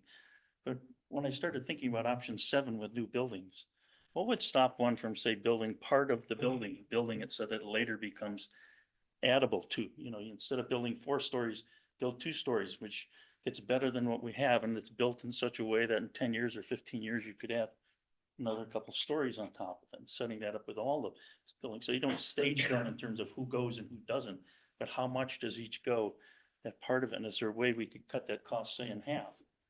And even look at new building by building so that we can add on as part of the process. So in 20, 30 years, we can look again where we really are and decide, did we, what do we do now? There's something I'd like you to consider or think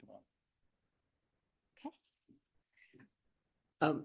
Yeah, and having served on the senior center and currently on the library board, and being a participant here in City Hall and taking tours, again, I understand the needs, and I realize that we're not looking at what do we need next year, but what do we need 20 years from now.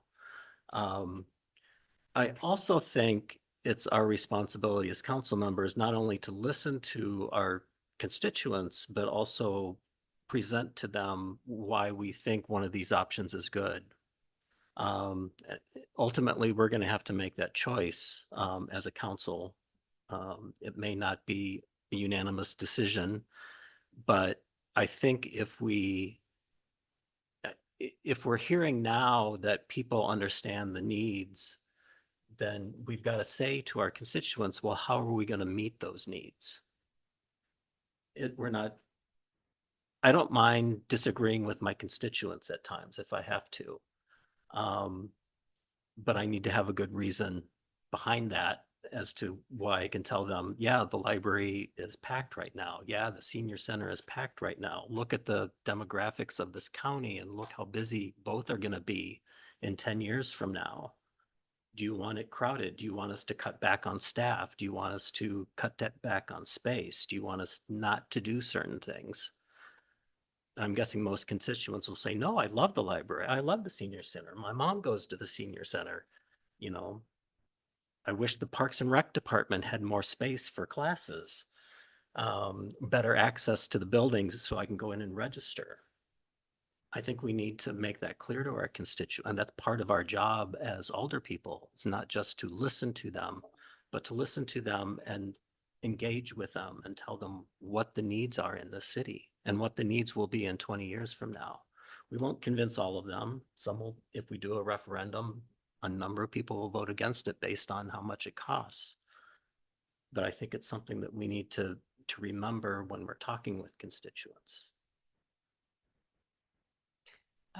Very well said, Alder Crow. I totally agree with you. And Alder Kalish, thank you for reminding us of the need to keep a no action option on the table. And I agree with Alder Schaefer about the idea of phasing in a different concept, one building at a time as opposed to all 3 in one fell swoop. Call it the hospital. Yeah. Getting back to Alder Crow's point about helping our constituents understand, the library has a natural constituency. People visit the library. That one's going to be an easier sell. Senior center, a little more limited because it's 55 and up. I'm sure some people besides me are eligible to be going there. Love to see you there. The city hall staff, that's who I feel we as council members really need to be advocating for, because who's going to, aside from the idea of being able to register in one, have one desk for getting services taken care of, we have to tell the story of the 17 people who are working with no daylight, and the story of people who can't eat lunch together unless it's a sunny day and not windy and, not too hot, not too sunny. Tell the story of Daphne being isolated right here in the hallway while her colleagues are separated too. This is not a good building. And I think it's up to us to help our constituents understand that, yes, we get it. The costs are too high and we're working to manage that, but here's why we need some new buildings. Might not be all three. I really kind of like the idea of holding on to the library building for the senior center. I think that's an opportunity right there and it's a significant cost savings. But I want to make sure that we don't go into this thinking we have to come up with something that everybody will accept, because it's just like housing, as we've seen. My workforce housing committee wants to communicate to people how urgent it is that we add more housing, even if it is apartments, even if they're luxury apartments. It's not a difficult story to tell, and it's just something we all have to keep beating the drum about. So. Very good. Any other comments? I think we've heard from almost everyone, so very good. Brian, I know that's not an action item, so is there anything else that we need to cover? Okay. Not at this moment, but again, as I mentioned at the beginning of my comments, if you have additional questions or detailed items, send that to me and we'll compile that and work on responding to those items. Great, thank you. And thank you to the chair for coming and listening to us tonight and sharing his insights. Absolutely. Thank you all. Take care.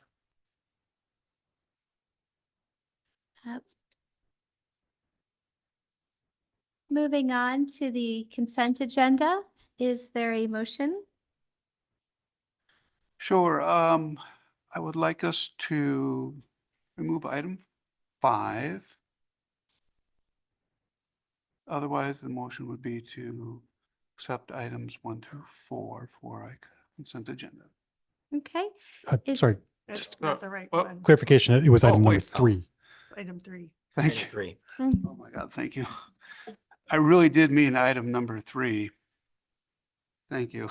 Excellent. So Consent your- agenda items 1, 2, 4, and 5, and remove item number 3. Thank you.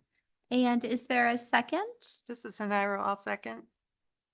Any comments? Hearing none, all those in favor of approving the consent agenda items 1, 2, 4, and 5, please say aye. Aye. Any opposed? Motion passes unanimously. Moving on to consent agenda, item number 3. Is there a motion? Mayor, can I offer a alternative item for consideration for the council? This is coming from a recommendation from the Finance Committee. You'd be changing what is in your packet to what is on the screen. The motion would be to appoint paramedics Chris Odell and Jennifer Selleck as the officers in charge for the duration of the EMS chief recruitment and onboarding, and authorize the city administrator to negotiate the compensation for the OIC roles per the terms of the local 311 union contract. Thank you for that clarification. Is there a motion for the item? Yes, sure. On On behalf the- of Finance and Personnel, I'd like to make a motion for the, as it appears on the screen in front of you, presented by Brian Gatto. Excellent. Is there a second? Nairo will second. Any comments? Hearing none, all, I just wondering why we went from 1 to 2. Just given the way that the schedules work, and EMS is different than like a standard 9 to 5 type of office employee. And so in order to meet the needs for the administrative side of things on top of the regular EMS duties, it makes sense to have the two kind of most primary folks that are involved in administrative tasks other than the chief be the two that would take this on in this hopefully interim, short interim period. excellent question. Thank you. Any other comments? Hearing none, all those in favor of approving the motion for the 2 officers in charge, please say aye. Aye. Any opposed? Motion passes unanimously. Okay, so moving on to ordinances, first reading. Item number 1, revisions to zoning ordinance, chapter 10 of the municipal code. Is there a motion? This is an I move approval as recommended by the Plan Commission on May 27th.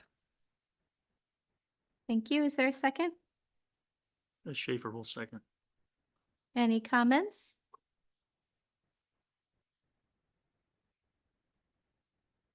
Thank you, Mayor. Is that right? I just wanted to thank both the public and other stakeholders in the zoning ordinance over the last year who've worked with us. We had several issues that we tried to tend to, especially with building height. But then I especially want to thank Matt Fleming and his staff at the end, because in my 26 years, and not a day longer, city, I don't recall ever there being an ordinance amendment that's 116 pages long. So I want to thank Matt for Well done. for his team. You had an associate helping you, I know, at least one. And that I'm sure took you what, an hour, hour and a half, 2 hours? So Per page. I just wanted to say, hopefully there won't be another set of changes. I don't expect another set of changes of this length in the future. And I'm happy that I'll be handing this off, the administration of the zoning ordinance, to Daphne Shue. Thank you for that. With that, all those in favor of approving the revisions to zoning ordinance, please say aye. Aye. Any opposed? Motion passes unanimously. Next is the revisions to the sign code. Is there a motion? This is an I move approval as recommended by the Plan Commission on May 27th. Is there a second? Lorman will second. Any comments? Hearing none, all those in favor of approving the revisions to the sign code, please say aye. Aye. Any opposed? Motion passes unanimously. Moving on to ordinances, second reading. Number 1, an ordinance to amend section 2.181 related to aviation expertise for citizen members of Airport Commission. Is there a motion? Lorman will make that motion. Myers will second. Thank you. Any comments? Madam Mayor, I would just like to reiterate my request to have a more thoughtful, comprehensive review of all our committees, commissions, and boards and the associated requirements for any kind of experience. I think as part of that review, we also need to think about credentialing. How do we determine if somebody's got the requisite experience? I can think of somebody who's not a Middleton resident who actually is steeped in airport knowledge, having studied it specifically for the purpose of challenging our airport, who would meet the requirements of our ordinance now by having experience that goes beyond what is, the normal human experience of aviation. So I think when we do require any kind of experience, it should be pretty clear who makes that decision that this person who's applying has the necessary credentials. I appreciate that insight. I was thinking about that over the last week. And my thought was about, say, a prior alder who had already served on it. Would that person qualify? Or, would it be better to have someone who is a pilot? And that's not to change tonight's discussion, but as an evolution of what you're saying, when license and ordinance has a chance to look at things long-term, and they are looking at various ordinances, that might be an opportunity to evolve a thought process if needed at that time. But interesting topic, and I appreciate it. I think I had a hand here, and then Alder Myers. Yeah, I just wanted to reiterate what Alder Hanaro said. I support everything she said, and my comments from you all heard my comments at the last meeting, and I'm concerned about this, and I'm concerned about this direction that this may set a precedence for. So I really feel that city staff, these committees, we should look at this holistically in the big picture. I didn't glean a sense of emergency for this particular issue, but to do this right now, but it seems like we want to move forward quickly, I guess. But I didn't sense urgency to do this right now. But regardless, I do think there's urgency on limiting participation in public committees. you know, there are people out there that have an interest in this committee that may not be a pilot and may not have experience, and they will not get as much consideration, and that concerns me. Thank you for sharing that. Alder Myers?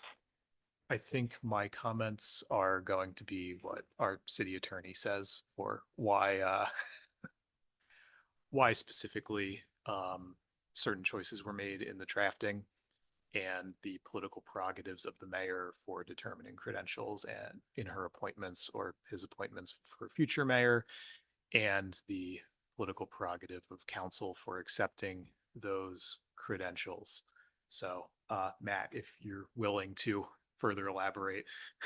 Well, yeah, I think you summed it up, and it was the response also over Hanayo's comments that, yeah, that there is a significant element of politics involved in this, and as most of our positions are, is appointed by the mayor as the first person who decides whether or not those credentials are met as the mayor, and then the council then gets to decide whether or not they agree.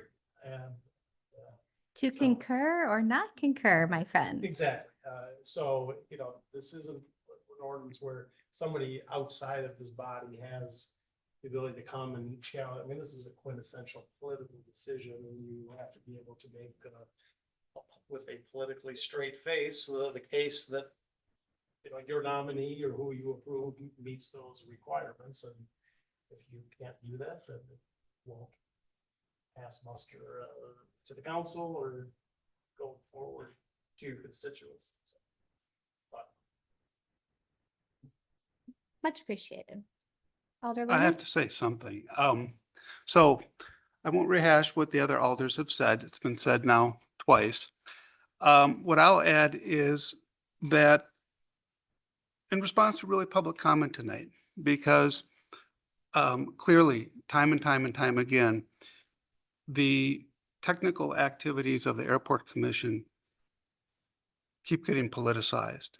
And really the goal is, as a commission body, is to be a technical advisory and hear what the public has to say and respond to what the public has to say. But at the end of the day, it is the Common Council, period. So, and I've engaged with people who've spoken publicly regarding airport activities, including persons here this evening on multiple occasions.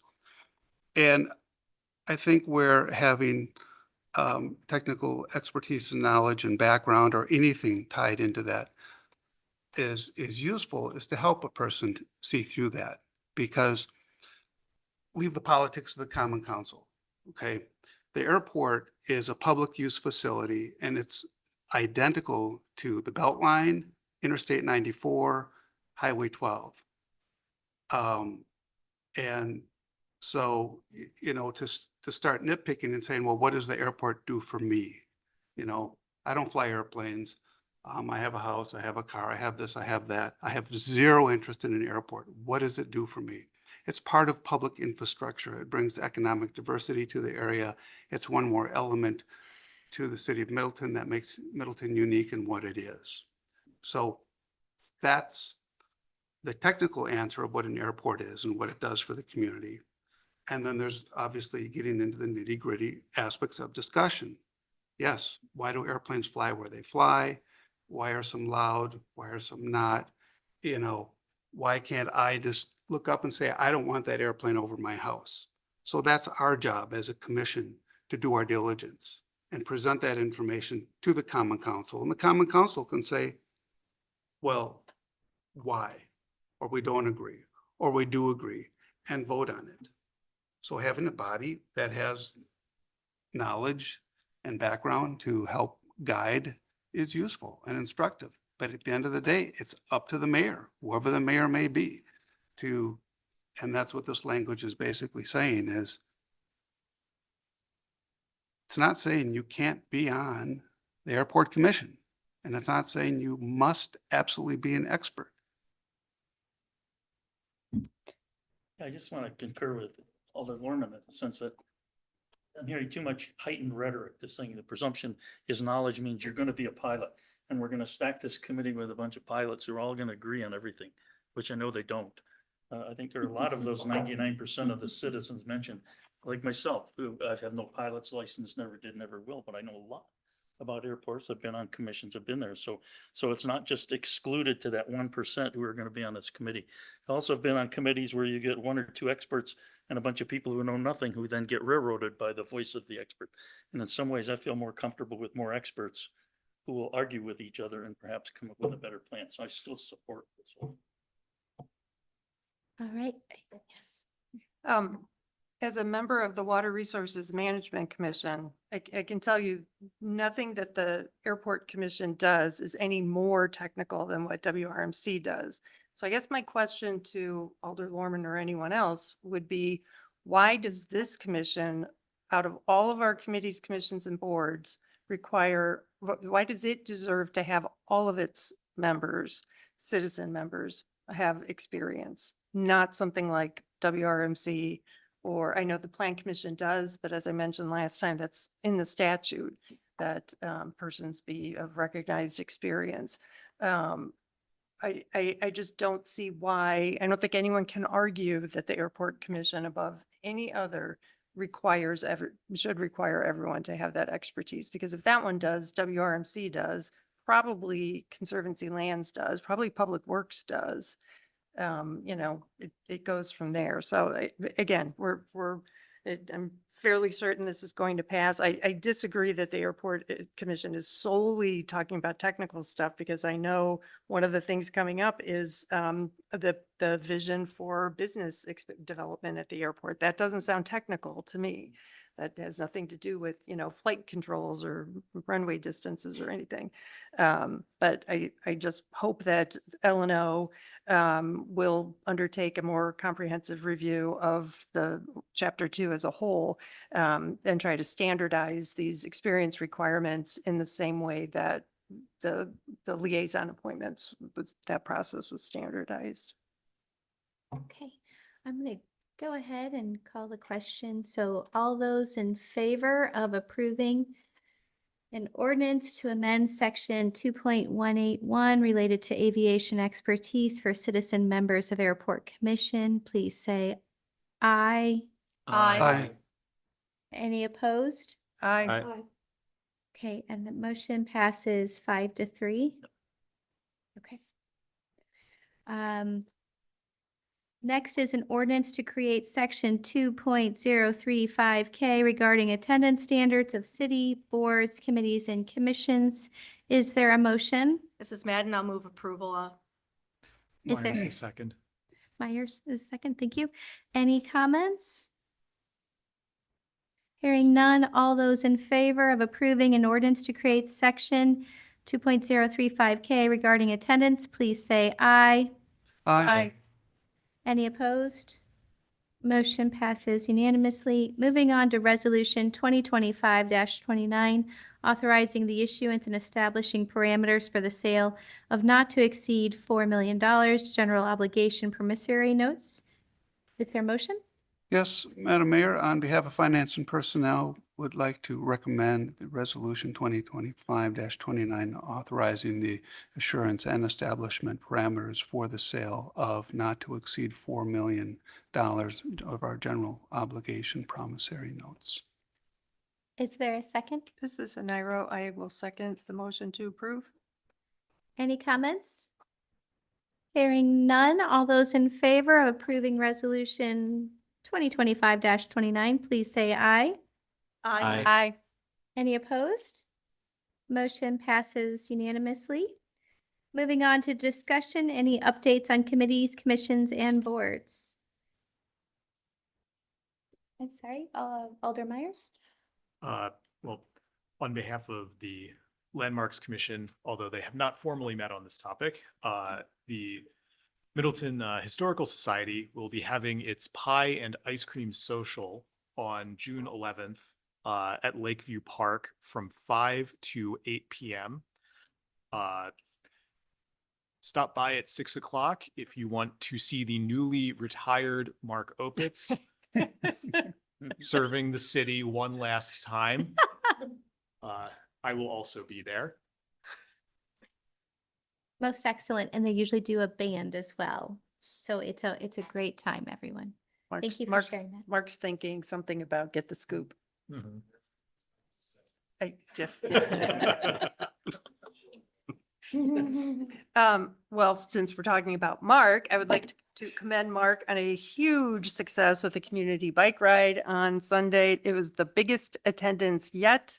Great job, Mark. I really enjoyed it, and I can already, I'm excited about next year. I might even volunteer to help with the planning. I just wanted to report on the housing workshop that took place. It was the Smart Growth Madison building blocks of housing construction and finance.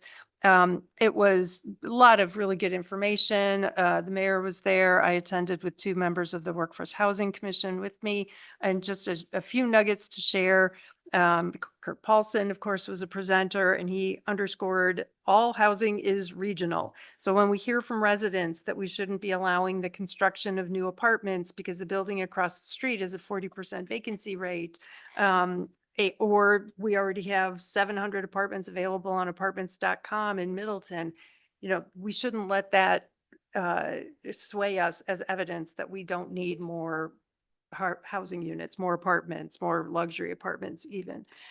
Related, Professor Paulson's analysis of rents and vacancy rates show that rents lag vacancy rates by about 3 months. So our lowest rents come 3 months after the vacancy rate has reached its highest. So we need to be mindful of that. Third, state law requires municipalities through our comprehensive plans, quote, to provide an adequate housing supply that meets existing and forecasted housing demand in the local governmental unit. So that means we're obligated to meet those housing needs. And our forecasted need is significant because we're a high jobs, high income, high amenity area. The job market's really strong in Dane County. Middleton has great schools that continue to draw new families in. And Professor Paulson noted that one surefire way to get lower housing costs is to have low employment, low wages, and population loss, none of which is desirable.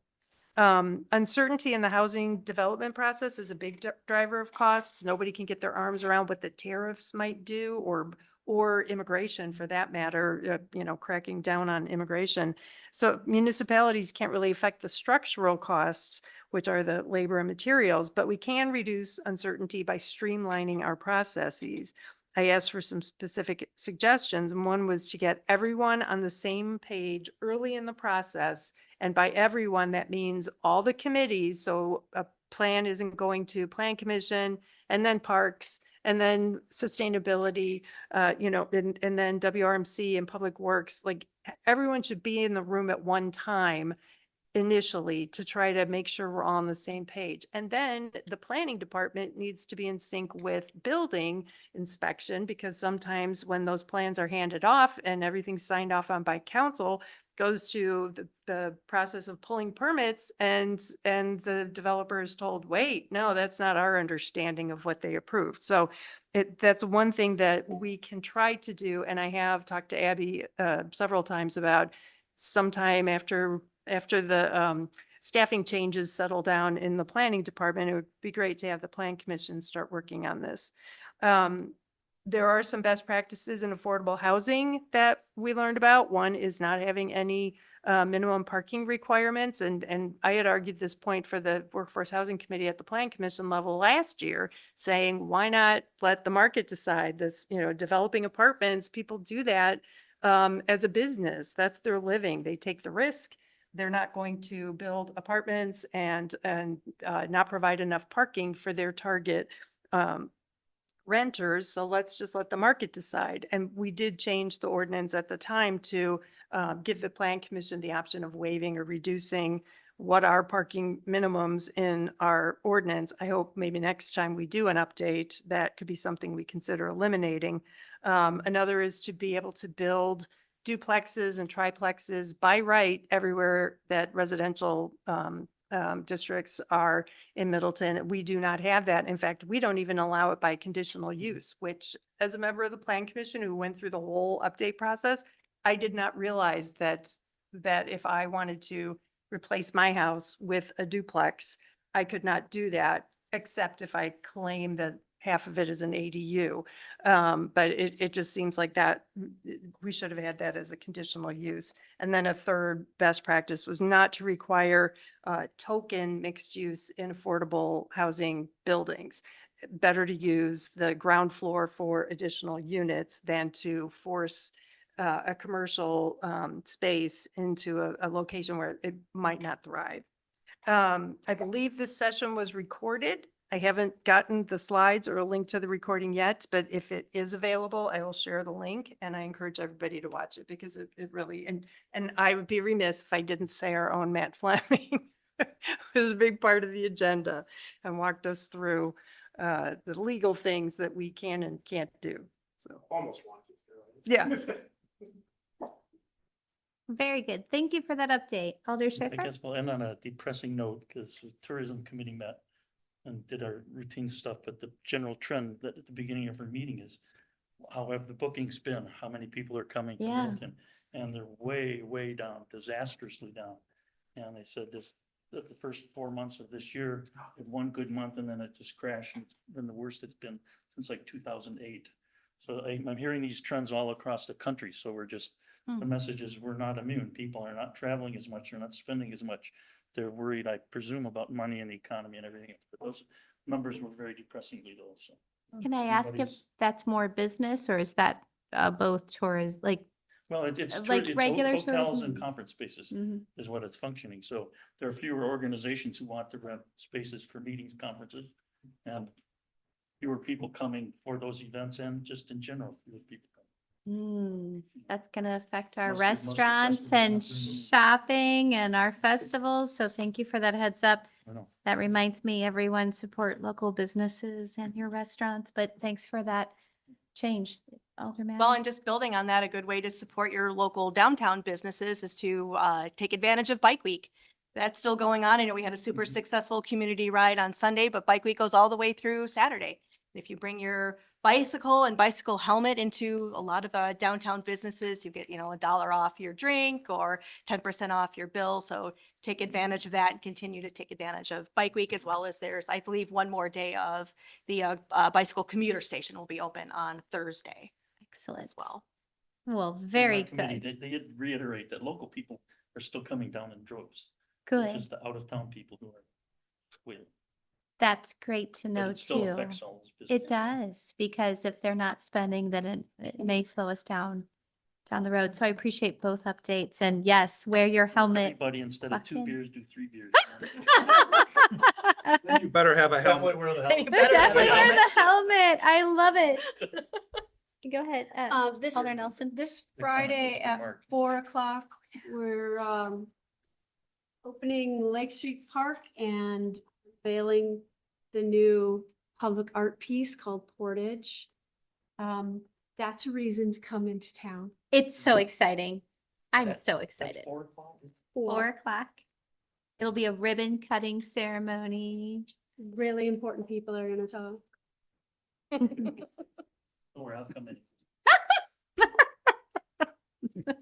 He's just sassing us because it's late. Anybody just- else? All right, well, we'll let that sass comment be the last one and everyone is adjourned and listen to them by your